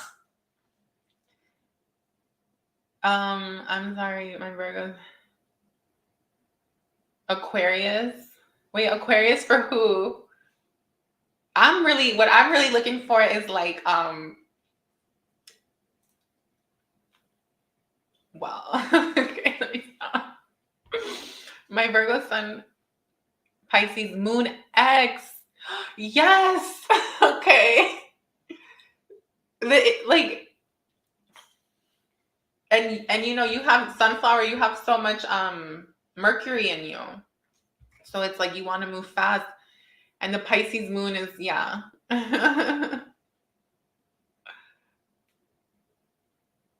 Leo men are nice. Oh, they are nice. Like, all the Leo guys I've gone out with, like, I always think, oh, how nice. Like, this man is, like, romantic or charming or very, like, but there's something about them that makes me scared. Like, I don't know what it is. I'm not attracted to them either.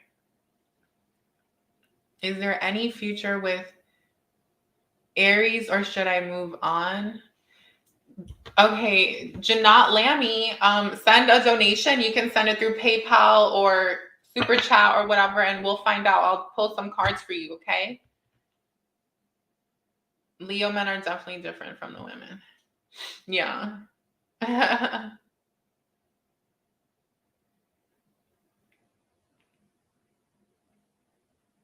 Janat Lamy, where are you located?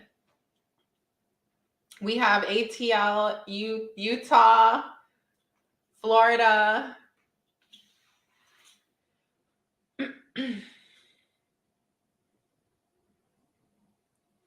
My Virgo sun Pisces moon. Wow, Virgo sun Pisces moon.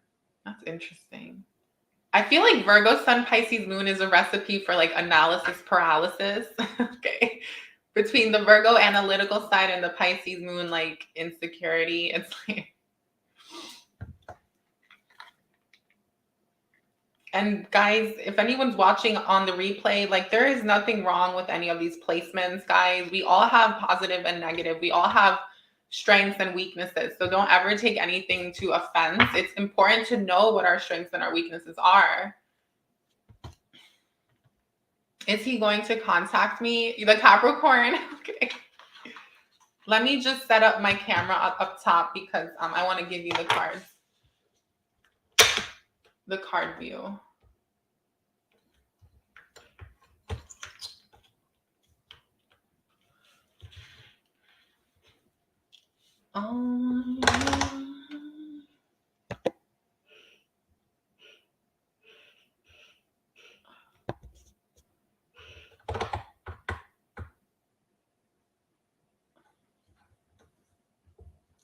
Virgo is your match. My match?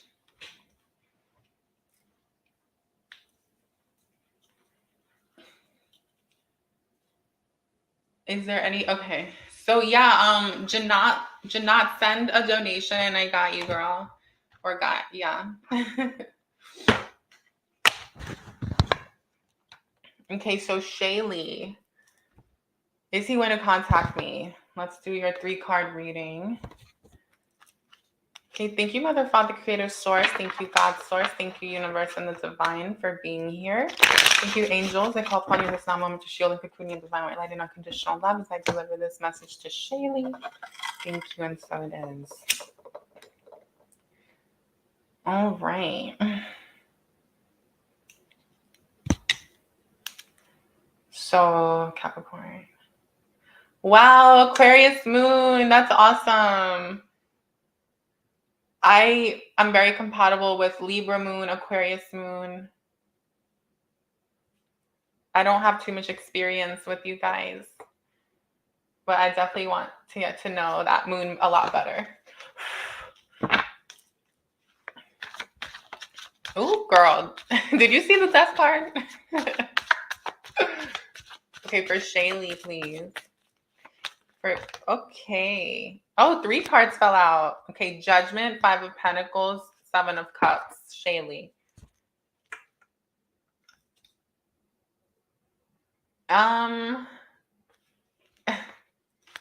Is he going to contact Shaylee, please?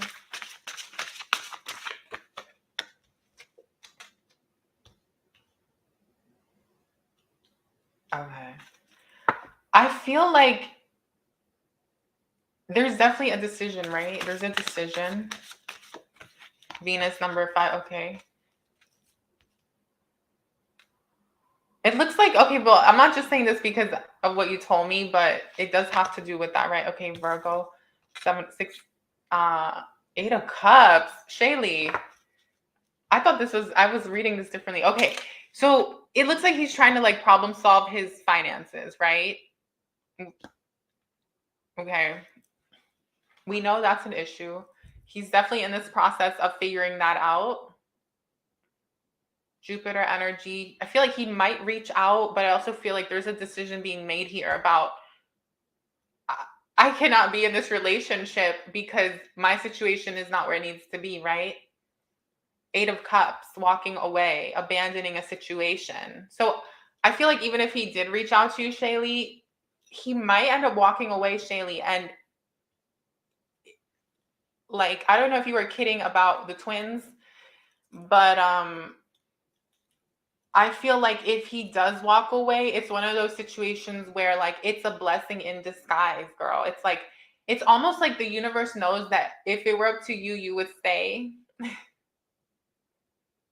And the decision might be made for you. And if it does, you're being asked not to be negative about it or to feel bad about it. You're being asked to realize that it's what's most serving you. Because I feel like this, I know, like, okay, don't shoot the messenger, but I know that you know, really like this guy. And I'm not saying that it may not continue, but I do feel like there is this big opportunity to kind of uncreate like some situation. Romance and connection. Really? Really, Spirit?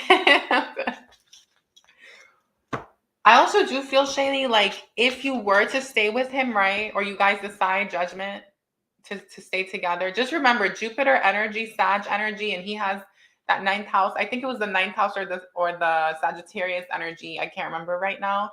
Activated. I think it was his Chiron, or was it Pluto? I think he had Pluto and Sag. I remember that because it stuck in the back of my head, and I thought to myself, okay, this is someone who's gonna come and go, right? Like runner chaser, like, you know, someone who might be a little bit inconsistent, because this is Sagittarius, right? Wants their freedom. This is someone who's choosing their own freedom, right? But let's remember, Jupiter is the husband in astrology, and Venus is the wife. Although if we look at the asteroids, you can get your soulmate and twin flame stuff that way, right? As you already know. So it is making me feel like, and then you have Venus here with the Five of Pentacles. It's making me feel, Shaylee, like, I know you asked one question and I'm kind of giving you more than that, but it's making me feel like what we already saw, okay, in the charts, that if you were to stay with him, I feel like there's going to be some sort of financial issues, right? Five of Pentacles. This is financial loss of a job, things like this, which you already know. And then the Eight of Cups here is abandoning it and walking away, whether it's you or him. And Virgo energy to me is all about healing and problem solving. And this is saying the solution to the problem is to jump ship. It's to say, we're good. Shaylee, what other oracle card do you want? Do you want a Green Witch? Do you want a Moonology, Star Family?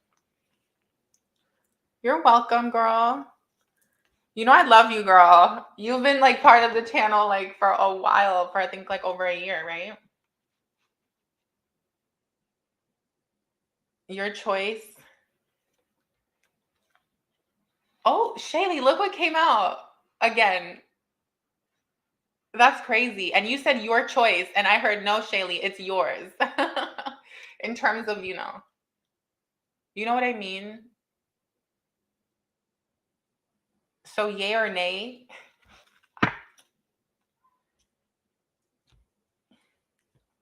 Wait, I'm going to keep this out. I want you to really look at this, right? This is what we spoke about before.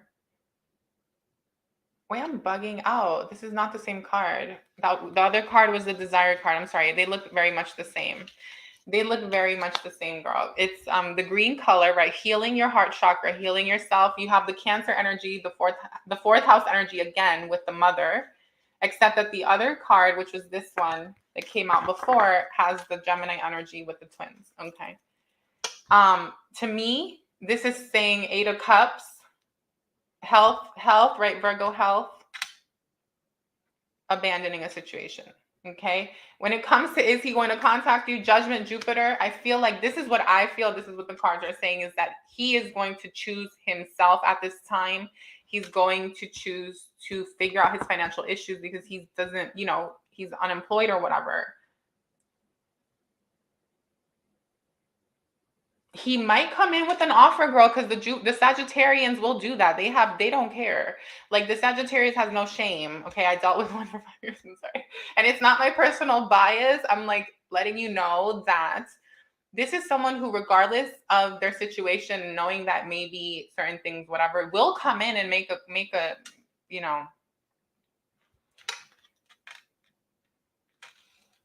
an offer, right? Because you have the Romance and Connection card.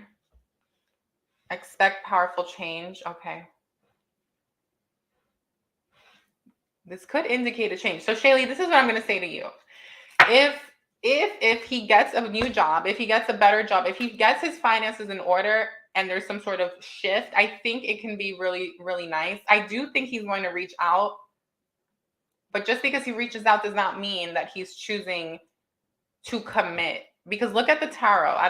Don't let this get us too excited, right? The oracles, because romance and connection literally means romance and connection. Sometimes I read it as a soulmate, as a twin, whatever, but But my love, it's also, it's indicating that there is a lot of attraction. There's a lot of connection here. There's a lot of that going on, right? Which is great. And there's a lot of emotion and desire, and there's a lot of this between the two of you. But the tarot is saying something else. The tarot is kind of looking at like the material things and saying, is this something that is going to like, be viable? Okay. So just remember, he might, I know you wanted a yes or no answer, girl, but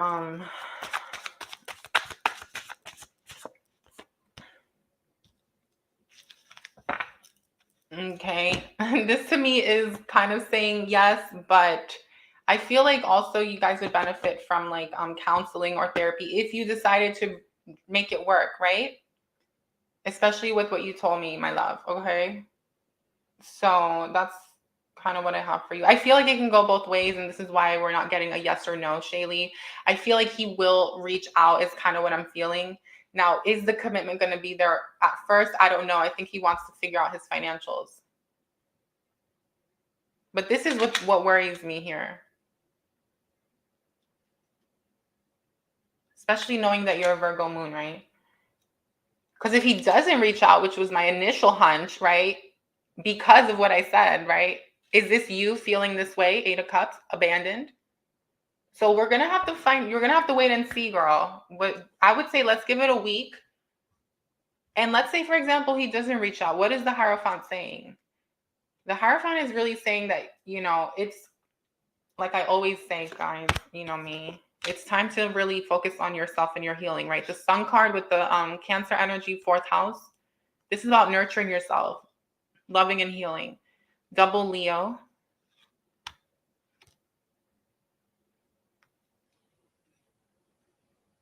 Double Leo, interesting. The Sun card twice, right? Abundance and happiness. But why do I feel like this is you focusing on you and like needing to bring this for yourself? Like, yeah, it's like, because you don't just go from this to this, right? You don't just go from 8 of Cups to the Sun. For like, this has nothing to do with these 3 cards, right? You don't care about money. Okay. Well, that's good to know. Thanks for letting me know. Really? Oh my God, Shaylee, stop.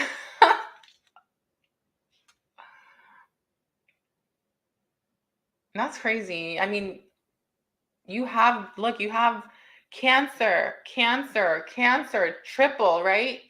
The 4 and the 3, the Gemini, the twins, 2 Sun, double Leo. Okay, I got something also about Venus retrograde in Leo season this summer is going to be what's going, I think I already mentioned this to you in the first reading we did last week, is what's going to determine the long-term thing of this relationship with this person, meaning that from now till then, there's a window of opportunity for you guys to get on the same page, okay? If you know.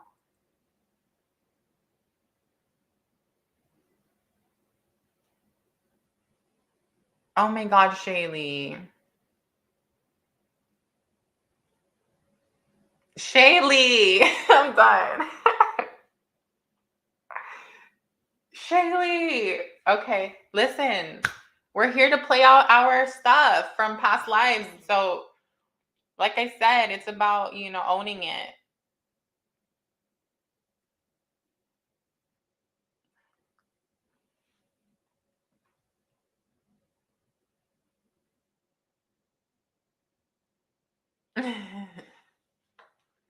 Oh my God, I heard twin boys. Twin boys with a double Leo. Yeah, having them early isn't. Shaylee, I'm like so shocked right now that you're like so dead ass. Like at first I'm like, okay, she's just kidding. Wow, Shaylee. I just feel, Shaylee, like if this is what's really going on, girl, like, this is about, and you said you don't care about this, right? The 5 of Pentacles. So, but then this is what's bothering me. Because I was about to say it's about you and this person getting on the same page and having the conversations. okay, to expand your lives, to work together, right? Expect powerful change. New moon eclipse. When is the next eclipse? Isn't that in May or something like that? I forgot. So there could be something happening in May, right? I am definitely getting, there's a whole timeline here, right? From now till Venus retrograde, there's an opportunity to like, you know, okay. Yeah, there's definitely something here. I mean, like, okay, let's pull, you know what? I'm going to do it. I'll be right back. I'm going to get my other deck because, I need to, show you this.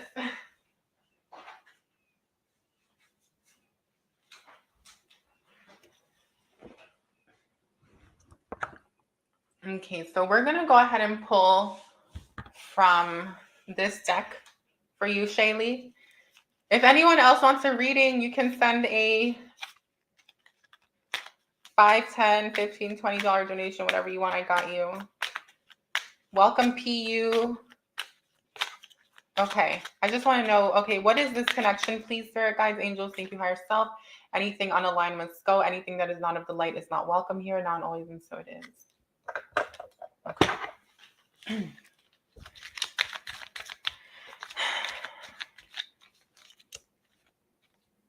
Give me one more chance. I'm done. Yeah, it is what it is, right? So there's your answer, Shaylee. There's your answer. Baby, give me one more chance. One more chance. So I feel like there is an opportunity, right? For sure. Long-term relationship.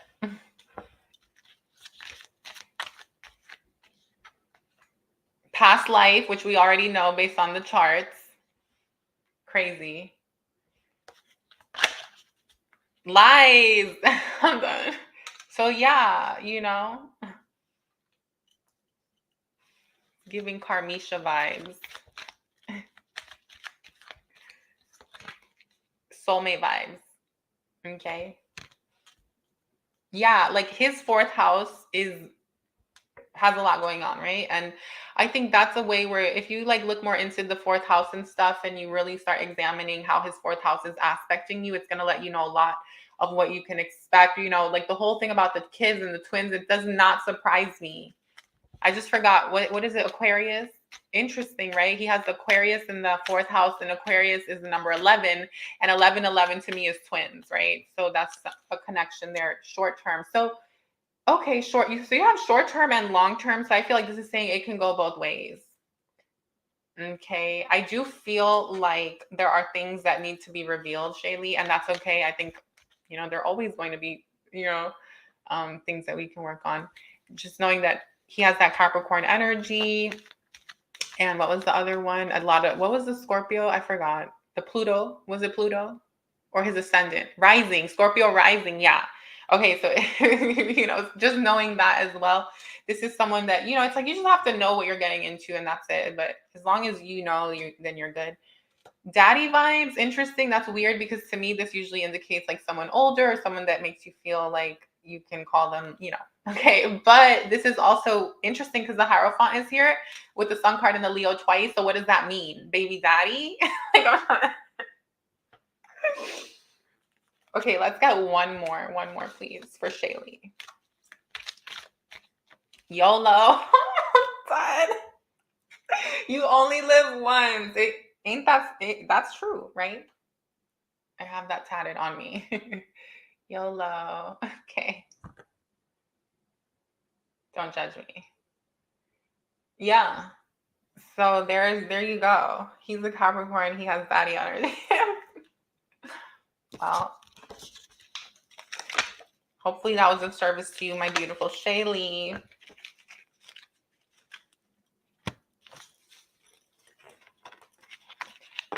Something came to mind. Don't pay me any mind. Okay. Okay. Yes. He also has Jupiter. His Jupiter is conjunct my vertex. Okay.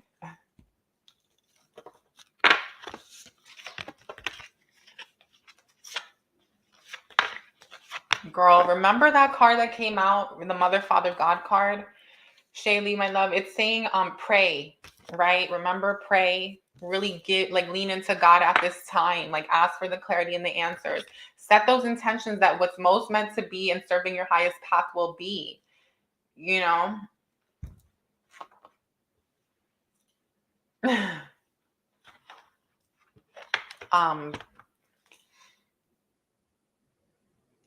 And really like trust, like trust that whatever happens is what's gonna serve your highest good. So like,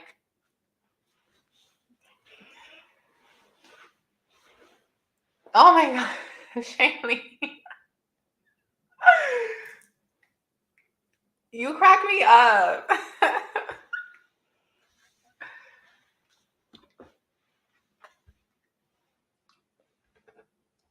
What do you mean?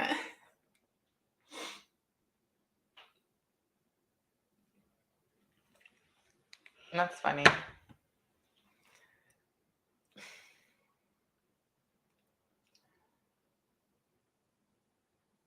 Lies. Interesting that card came up. Scorpio rising, Sag energy with Capricorn and Pisces. What was that Pisces energy he had? I forgot. Yeah, girl, you just never know. You just never know. But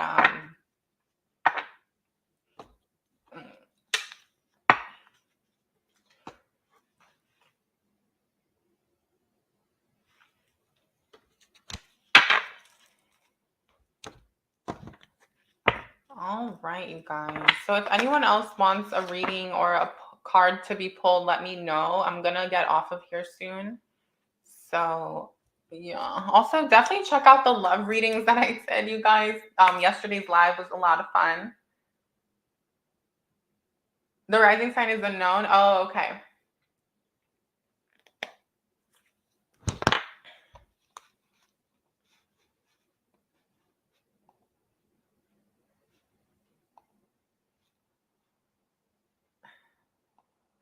You're welcome, love.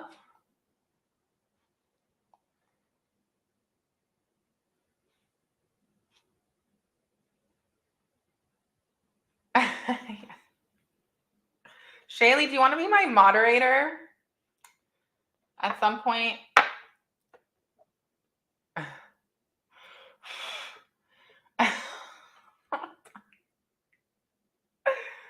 This reminds me of yesterday in the reading when I was like, I said on the live, I said we are, what did I say? I said we're manifestors. I said we're creators, not beggars. That line will go down in history. I should make a short on just that line because it's so true, right? We're creators, we're not beggars when it comes to manifestation.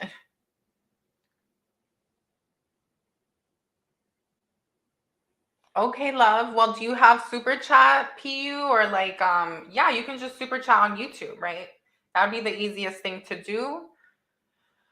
PayPal, Cash App, Venmo, whatever it is.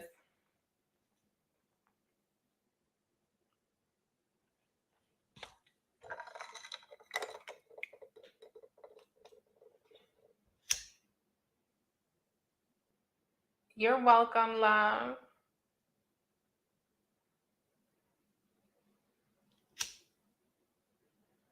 I can definitely pull some cards for you. Like just I feel like yeah. Like I feel so sad. I feel so like oh like I feel like don't worry, like send $5 or whatever and I got you. Like I'll pull like some cards. Don't worry about like having to send like a whole lot. Cuz I feel like I wanted to like there's something that I'm feeling inside of me that needs to be said, right? So I'm here.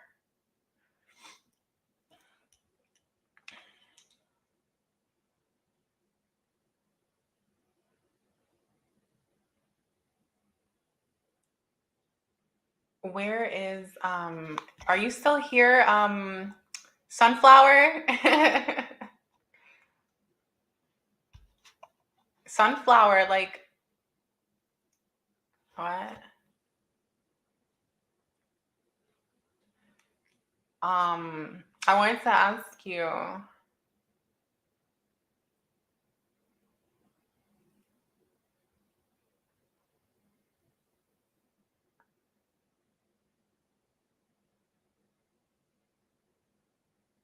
about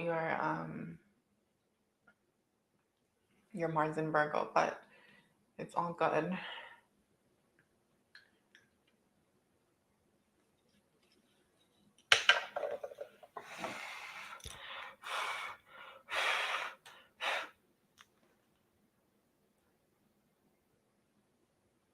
I just heard a song. It's called it's an 80s freestyle song. I think it's by Tiana. Why would you treat me badly after I give all my love to you? You know how much I need you. I wish you would give me all of you. Why do you treat me badly? Freestyle song. Why? Oh, it's Letitia. Why do you treat me badly? That song is the song right now. Like,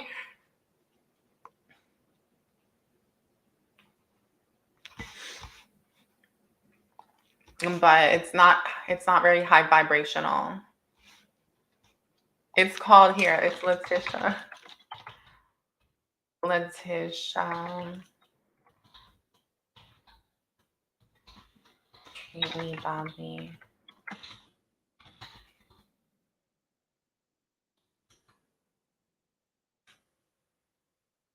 I can't believe I posted that. It's so like not high vibe. It's very victim. It's very like codependent. It's very not it. It was very me when I was 18. But it just popped in my head. It's a good song though. I love freestyle music. I like 80s music. No, Sunflower, I was gonna ask you about your Mars in Virgo. If you like, I was just gonna ask something, but I don't even know what I was gonna ask. I was just gonna like ask how you feel like with that placement. If do you find that like you're like tough on those you love? Do you find that it makes you a little bit strict with those you're in a relationship with? Do you feel like it makes you like expect a lot out of them or have like high standards for those around you that you care about? And also, do you feel like it makes you tough on yourself, right? Because Mars in Virgo sometimes does that. My birthday's in June, at the end of June.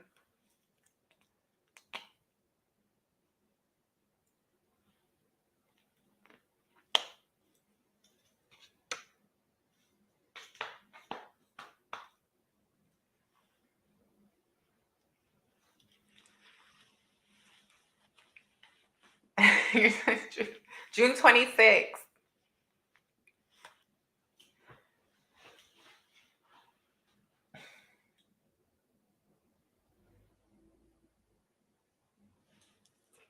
Oh, wow, that's so funny.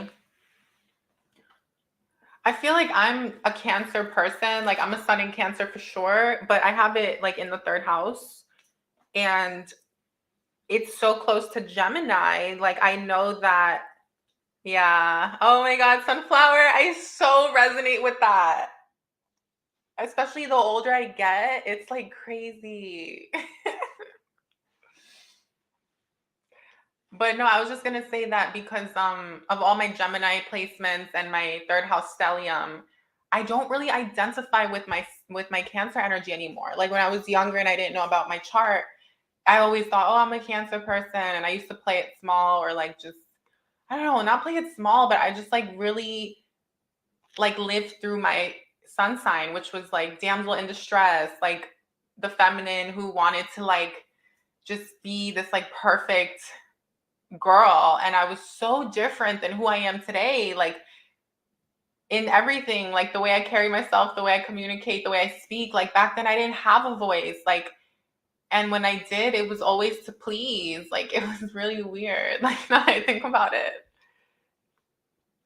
I don't know. I just don't resonate with it as much. But when it comes to like being a mother, when it comes to children, when it comes to family and the home, like I'm definitely a Cancer. Like, listen, I am the homemaker. I am cooking all the time for my family, for everyone. I'm in the garden, I'm like homemaking, right? But when it comes to how I show up in the world, I keep my Cancer to myself. I keep those parts of me very sacred, and it's because of my IC. I think it has to do with my IC in Cancer and my MC in Capricorn. It's like I'm very much embodied. Like so this is what it is, right? When I'm on lives, I feel like I'm showing up as my moon sign.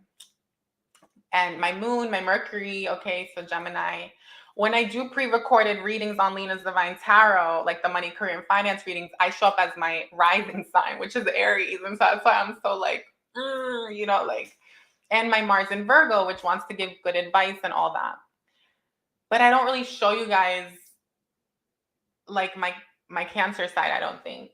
Even though it's always there, I know it is. But it's really like with those that I'm close to, which you would think is the other way around. Normally, our moon sign is how we show up when we feel comfortable and stuff. But I think I just hide certain parts of me that are intimate, which is what Cancers do. Like, we don't really trust people, like, but my Gemini in me knows how to make it seem like I'm very naive and trusting and like I'm dumb, No, like I still fall for all the wrong people. Oh, yeah. It's all part of the process, right? Like, what else did you say you have in your chart? I forgot.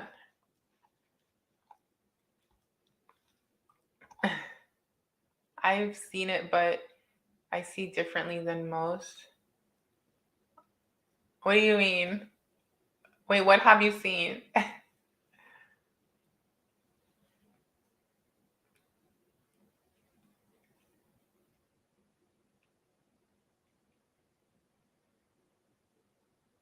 Yeah, it's like I can relate to that a lot. Sunflower, like I don't know if you resonate with this, but like for me, it's like, and I think for so many of us, right? It's like we have this like idealized image in our minds of like what like our person should be or what we would like. However, it's like when we find that temptation, right? Or when we find what we're physically attracted to, or when we find someone who looks good on the outside, it's like it's so easy to like go after that person or to like accept those offers versus the ones that are like the good ones, right? Like for me, it sometimes gets boring. Like I feel like when I find someone who's like really wholesome and really like nice, like it's boring. And so I'm like trying this thing where I'm like, okay, should I go for the boring one? Like, should I like realize that at this stage in my life, I want something legit, I want something long lasting, and that maybe it's not going to be all about, whatever. And then the other side of me says, no, girl, you can have it all. Like, you can have the passion, the fun, the commitment, like everything. So I just stick to that. And then because I stick to that, I end up being alone because of my standards. So it's like, I don't know.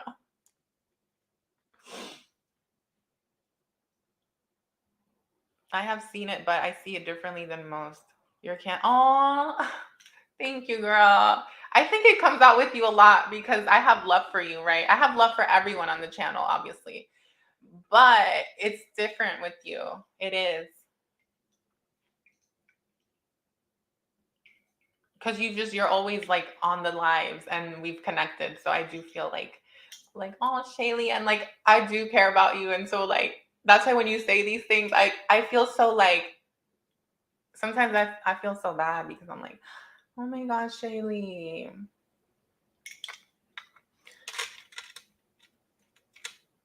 That's so funny. I've seen Venus, Mercury, Leo, Sun, Taurus, Scorpio, rising. Okay, so you have a lot of fixed energy. Oh my God, you're like my sister, Sunflower. She has the same signs except for Taurus. She's very strong. she's very, very strong. Like, we're both Venus, Mars in Virgo, but because she has the Leo and the Scorpio, okay, like she's not a pushover. Like, you know what I mean? I love you too. You help me stay alive. Oh, Shaylee, I'm so happy I stayed this long. That made my day. You are so sweet. That means a lot. I'm so glad. That means I'm definitely doing something right, even though I know I am. But that's very affirming. Venus, Mercury, and Virgo. You are so you're so funny. Listen.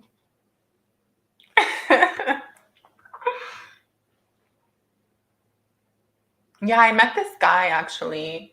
He seems really like nice, but I can read people's eyes. Like, I can look into their eyes, like, well, mostly with men. I don't have that ability with like women. It's interesting. But with men, I can read them to the T. Like, I know what they're hiding, what their secrets are. I know everything just by and it doesn't matter, you know, and it's not about being right.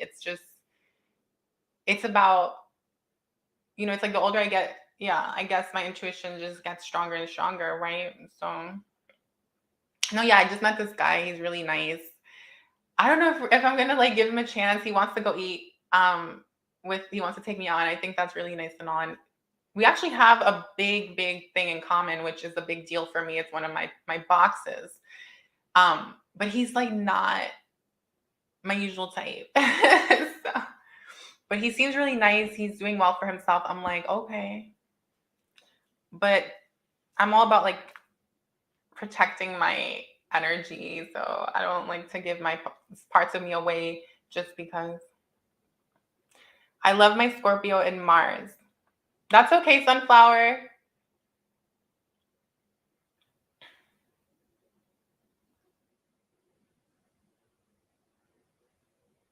Scorpio rising. I love my Scorpio Mars. Don't build your walls so high. That's the end of hurting.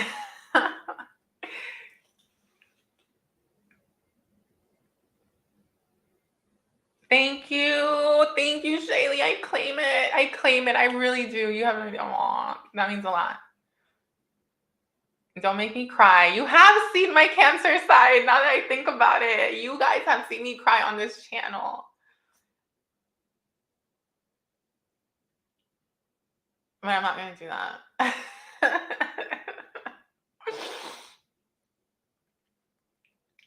No, I know that all is well. And like, I'm at a space in my life where I'm just trying, like, not trying, but I am like not wanting to, like, but yeah, I'm not gonna say anything. So oh, I appreciate you. Yeah. It's worth it. That's all I'm gonna say.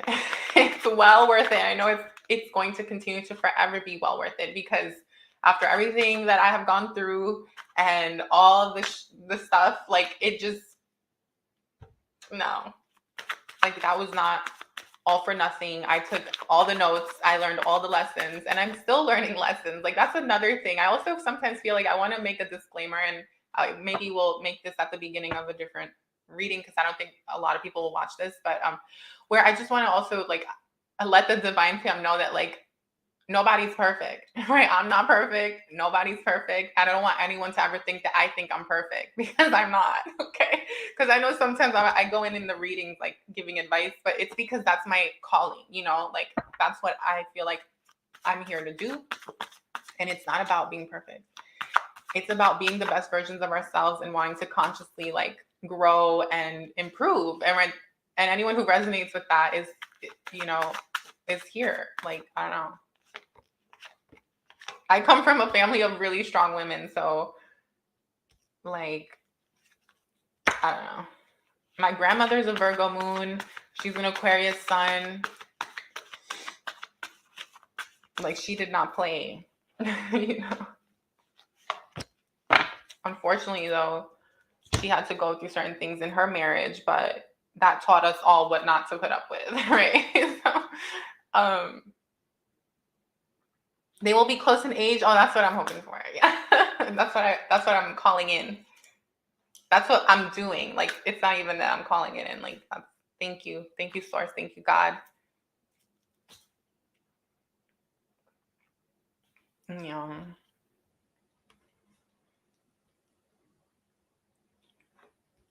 But there's nothing wrong with having standards. There's nothing wrong with knowing your worth and your value. I feel like sometimes when we go through that process of like finding ourselves being alone a lot because of it, as a result, it's like it's easy to feel like guilty sometimes, or like to feel bad about it. Like you sometimes think to yourself, am I doing something wrong? Like, and so I just want to say this, like, you're doing everything right? Because you don't just want any, I don't know, what was I say? Like, you just don't want anyone, like someone used to tell me, I don't know if it was my grandmother or somebody, I think it was everyone in my family used to tell me, like, don't, it's in Spanish, it's, no le prestes atención al primer bobo que te pare bolas, right? Which is like, don't give yourself to like the first person that pays you mind, right? That gives you some attention.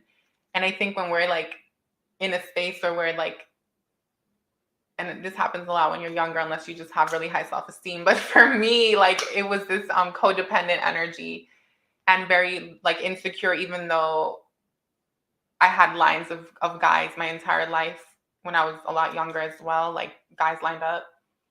I had a lot of insecurity because like my validation came from being in relationships. Like that's what made me feel valuable at the time, like until I was like 22. And I didn't really love myself, right? I kept basing my worth on other people, like what they would tell me and the affirmation, like the affirming energy. But deep inside, there was a lot of that. So I guess that was like my Cancer playing out in my moon sign and stuff like that.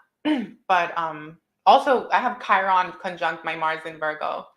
So definitely sex was a big way that I would try to validate myself, okay? And because it was so affirming, it became like a very mentally sick cycle for me of like, I just feel like it never was about me. It was never about me. It was always about the other person, you know? And that's hard to say sometimes, you know, like, but it is what it is. Like, as a Mars and Virgo person, I'm still that way. So there's like the side of me that's naturally that way, like the giver, but then there's the other part of me that realizes that there is trauma from a childhood, right? And I've healed it, you know, like we're good. We're good. So it is what it is. But yeah, I think it's just like you go through certain things. We all have gone through so many like different things in our lives. And so it makes you who you are. And like, I don't think we should feel bad about that at all. And don't worry, the right person is coming in. So for whoever needed to hear that. Let's see. You are also, oh, thank you. You said that to me before, I think. You're amazing. I have seen how much work you have done and how much you have grown. Aw. Aw, thank you. That means a lot. Shaylee, you're making me cry. It's been a journey. But we're out here, right?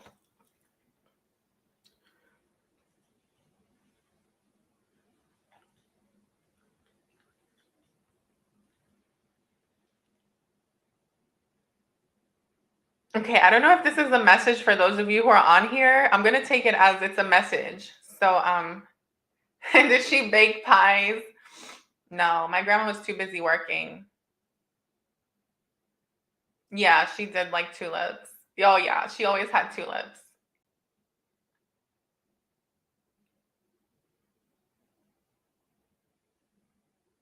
Yeah, she was actually an interior designer and she was pretty big and well known in Manhattan. She did a lot of hotels and designed for a lot of places.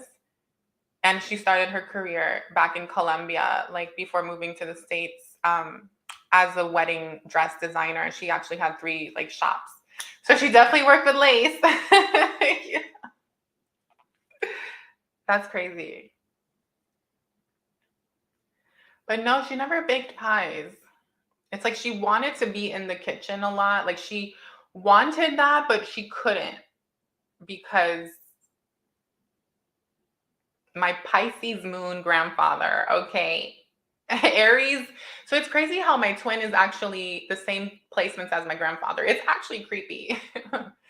um, that's why me and my grandmother, we really identify with each other because like a lot of the struggles I went through with my twin, she watched me go through and she so resonated. And I was the one child who spent the most time with my grandmother and watched her go through what she went through with my grandfather.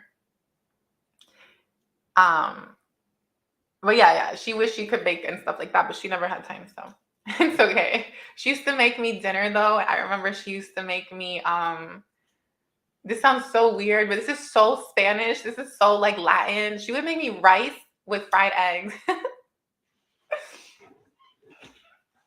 Not healthy, but it is what it is. It somehow worked for my body, I guess, because I was eating that every day. Whenever I'd that was only for like a few years though, like 4th grade, 5th grade. I would go to her place and stuff after school. She says she's very proud of you. She can't express. Aw, you're so sweet. I mean, she's still alive, but I definitely feel her presence. Like I always tell her, I'm like, you're an earth angel for me. Like,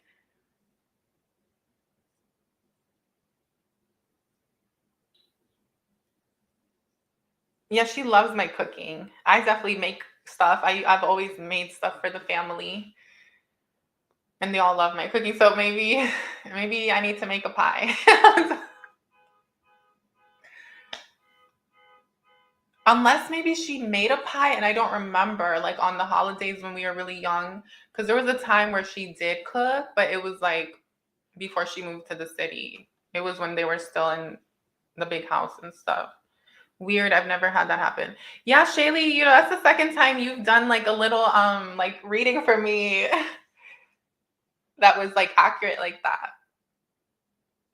Okay, I'm gonna go ahead and read these cards for you guys. This is for anyone who's on here and for anyone who, for whatever reason, is watching this after the live and you're still watching this, then thank you, you're awesome. But these cards came out, right? And I wasn't even like consciously doing it. So we have Justice. Beautiful. So justice is coming, right, my love? Like the justice you deserve is coming in, right? Beautiful. The Sun card, the happiness and the abundance that you deserve is what this justice has to do with. Some of you might be waiting for decisions or things to come in to your favor. I know I am. Okay, this could be legal. Everything's going to work out. There's going to be a lot of happiness. This could even be a reunion of some kind. Okay, for others of you, here comes the Sun card with these two. I'm done. And this is indicating a lot of prosperity. It's also like success after a challenging period, overcoming something, right? The Strength card, Leo energy, Libra energy. Here comes Aries, Sag, and Leo again. It's about you pushing forward with your goals and what it is that you want in your life, and knowing that you're in the perfect time period to do this, right? As you've heard me say over and over again, with the astrological new year coming in and the new moon in Aries happening soon, and just knowing that we're ending the previous year, right? We're in Pisces season. So here comes the Three of Wands, and this is your success. So I feel like from here till Gemini season, there's going to be something really successful for you. I do feel, you guys know, I always gravitate naturally towards money, career, and finances because like that's just my focus, I guess, in life, more so than love. And I'm not seeing any cup energy. So I just want to keep it about you as an individual. This is about you, like, right, overcoming this. This is also indicating like a vacation or a trip, a weekend trip or a getaway. Like if you've been wanting to go away or do something, plan it, do it, make it happen. Like you will be able to make it happen. This is indicating that it doesn't have to be so big, right? Page of Wands. It could just be like 2 days, 3 days, or whatever, even an overnight somewhere, but make it happen. I feel like Gemini season is a great time, right? Mercury is retrograde in Taurus season. So Gemini is the green light for travel. And this is giving me Aries season. So if you're starting something new or building a business or going after new careers or jobs, I want you to know it's something about Gemini season, whatever you're doing, a project, social media, anything. Something about Gemini season is a harvest. There's like a little harvest. Okay. A lot of success, also celebration. So that's awesome. But also this is saying like keep celebrating yourself even now, right? In the meantime, like the sun is already here, whether you see it or not in your life. The sun is shining. The justice that you deserve is already here, even if you feel like it's delayed and it hasn't been materialized for you in the physical. And the Ace of Wands with the Three of Wands. Yeah, I love this. It's about forward action. And the star, your wishes are coming true. Keep on communing with source. Keep on praying and calling in for what you want, manifesting your goals and dreams, right? This is filling your own cups as well, right? She's constantly doing the work on herself every day, doing affirmations, building her own self-esteem, building her own, working with her faith-based practice, right? This is your star family, by the way, your soul family, star family, God, source, the divine. You are protected. Yeah, if you're here, you're like, I want to say this to you. Yeah. And that I heard trust your path, trust everything that's happening right now, right? We're going through so many big changes as a collective with the planetary transits. And so I feel like this is saying if things are shifting in your life, right? We know that we're in Pisces season. We know Saturn's moving into Pisces on Tuesday. And that in case you haven't checked out that reading, I would check it out. And there are some of you may be going through tower moments. Some of you are starting new things, whatever the case is. Trust that it's what's meant for you. Trust that you're on your highest path. Okay. And keep having faith. It's coming in, my love. What? Oh my God. 10 of Cups. So if you're manifesting love, if you're manifesting, this to me is abundance in all forms. It's self-love. It's happiness within yourself. It's relationship. I do feel like something's coming in though. And I feel like it's over the summer. Okay. Because this is Gemini. This is a card that's indicating a time frame. Three of Wands, which to me is Gemini. It's Aries to Gemini. Do the work on yourself. It's something about doing the work on yourself, bringing yourself the justice you deserve in some situation. It's going to lead to a soulmate or like a twin. Definitely watch the love readings that we did yesterday, even though for some of the signs, I felt like the readings were a little bit off. So I would just check like 3 of your signs, right? So that you can get like the one that's for you. Like I personally did not resonate with my Cancer placement at all. I was like, I actually wish I could redo that reading, but I can't. So yeah, this is really nice. Like keep on manifesting. It's coming. What you deserve is coming. A happy ending is coming here. You're happily ever after. And also don't worry about the time, my love. I want you to trust divine sisters and brothers who are tuning in that this is what your destiny is and what you're leading, your life is leading towards. Okay. So that's really nice. So well, thank you guys. Thank you for everyone that was on here. This is a lot of fun.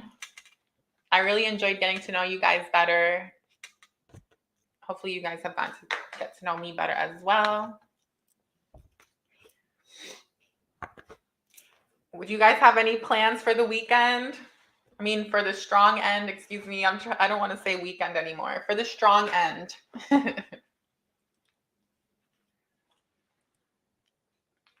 Anything fun or just chilling?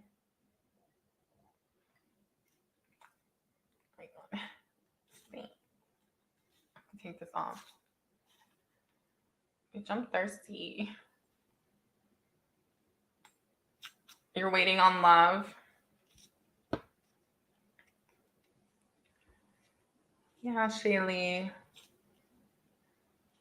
Me too.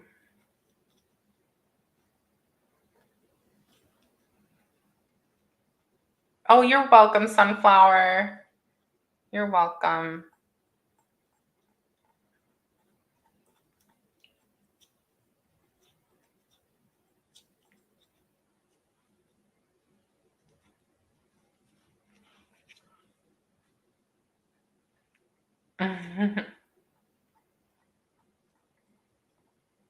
Oh, that's right, Shaylee. Good luck. That's going to be awesome.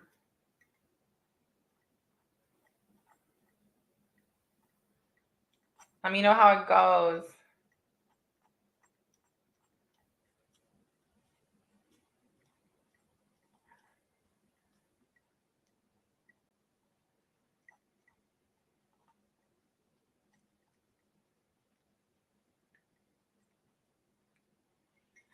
All right.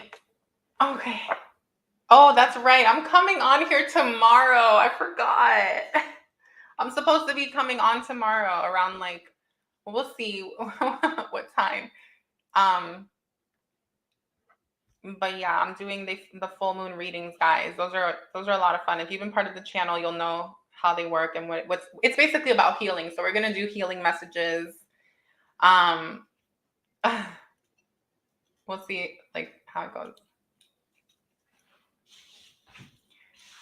For all 12 signs. Usually I look at what's left, what's leaving your life, and the karmic cycles that are coming to an end and what's been healing and stuff like that. Fuck this full.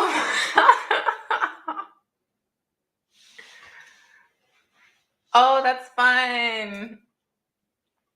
That's a lot of fun. I hope it's fun. No, this full moon is going to be really nice, especially for anyone with Virgo in their chart. You know, it's such a powerful moon.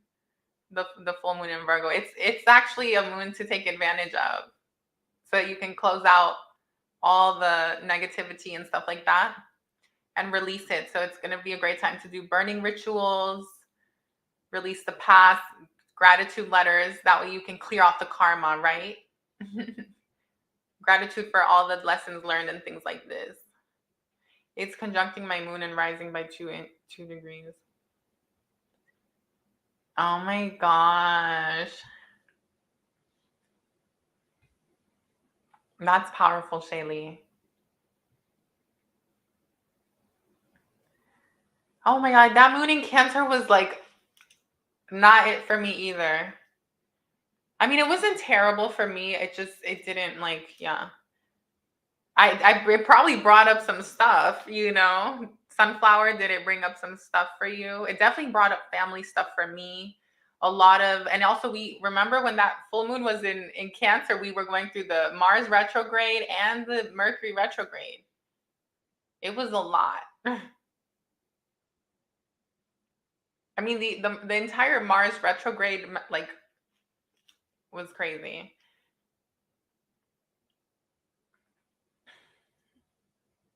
Yeah, like some family stuff maybe came up, or like inner child stuff, or stuff that you've had to heal. Hopefully it was healing though. And hopefully we were able to all move past it. Yeah. Damn.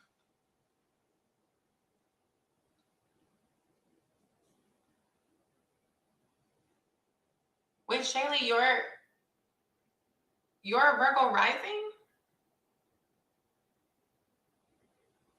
Oh yeah. Oh yeah, you are.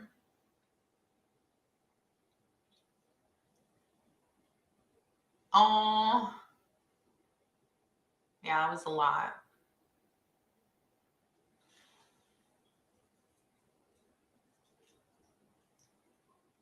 I feel like this one will be nice though. Like for me personally, like I want to release a lot of stuff during this full moon. Like I'm gonna just write down all the stuff that that I'm ready to let go of, you know, and burn that bitch, okay, and let it go because you know it also opposes my Lilith. Wow. Wait, so your Lilith is in Pisces? That's an interesting Lilith. Oh wow.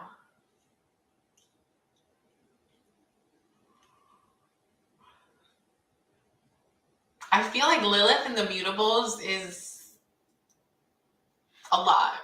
I have Lilith in Gemini. In case you couldn't tell. No, I'm kidding. And squares my nodes and Uranus with a 7-degree orb. Oh, wow. What are orbs? Like,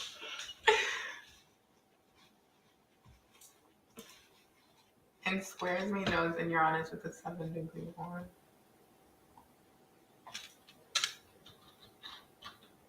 That's annoying to have that, actually, now that I think about it. You probably see, like, you probably go through, like, I feel like that alignment right there is very much the rose-colored glasses alignment, where you tend to, like, right, like, romanticize things. Because, wait, if you said nodes and Uranus, okay. And Pisces, yeah, Pisces, and your sun is in Pisces.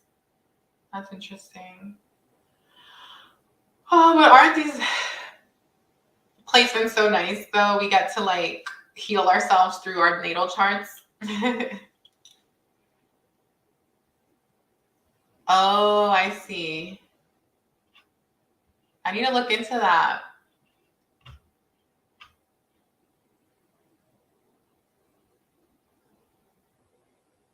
I think so, yeah.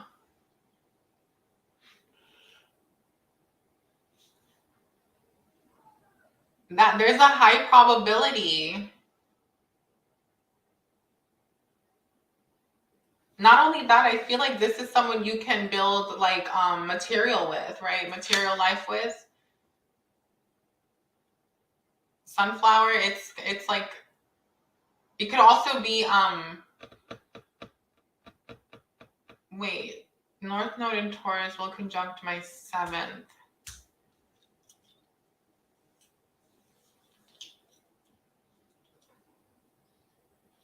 Wait, what was your rising sign? Are you a Libra rising? No. Sunflower, is that a Libra rising? No, that's a that would be a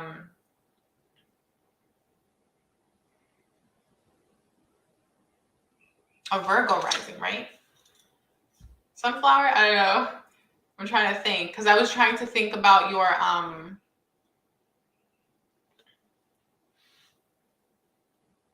like, where your second house would be.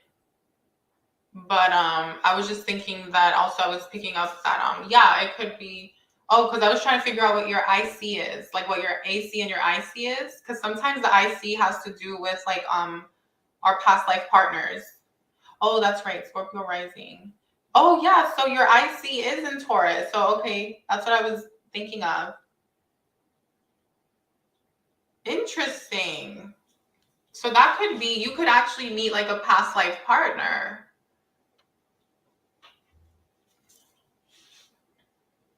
where there's a lot of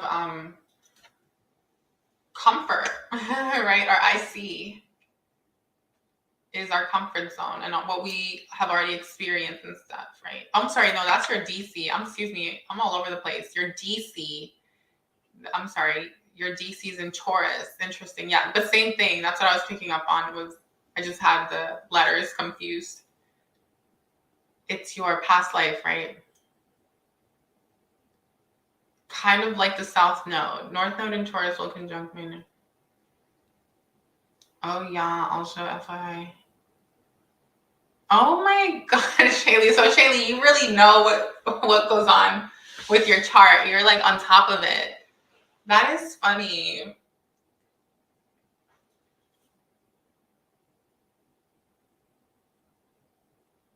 That's crazy.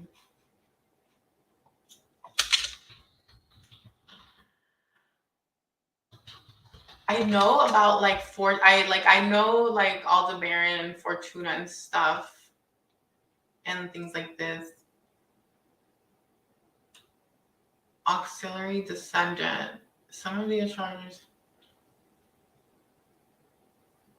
Okay.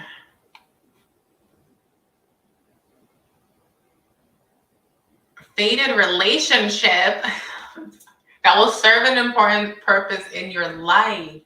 Shaylee, that's nuts.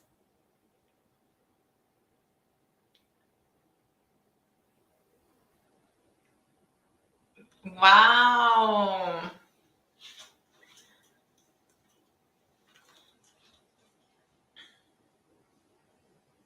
That's crazy. North Node in Taurus will conjunct my 7 houses here.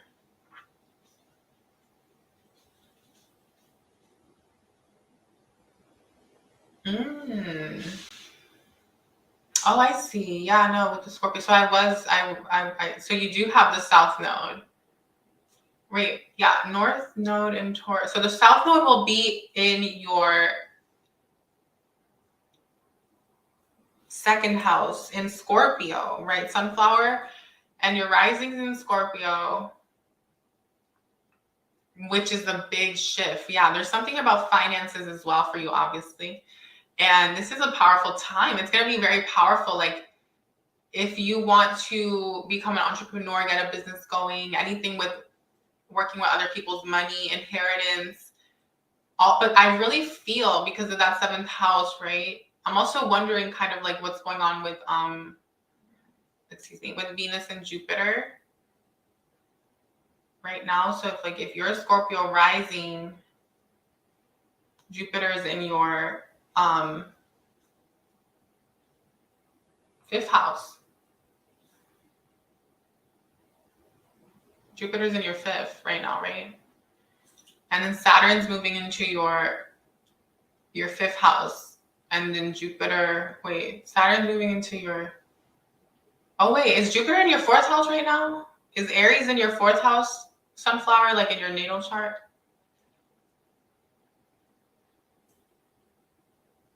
No. Leo would be in your 4th house, I believe, right? Leo would be in your 4th house. Yeah, I feel like there's something that, could come in for you where it's like you meet the person that you will be creating wealth with, building foundation, legacy, and like having family with. Just knowing that Saturn's moving into your 5th for the next 3 years. But yeah, it should be an exciting time for sure.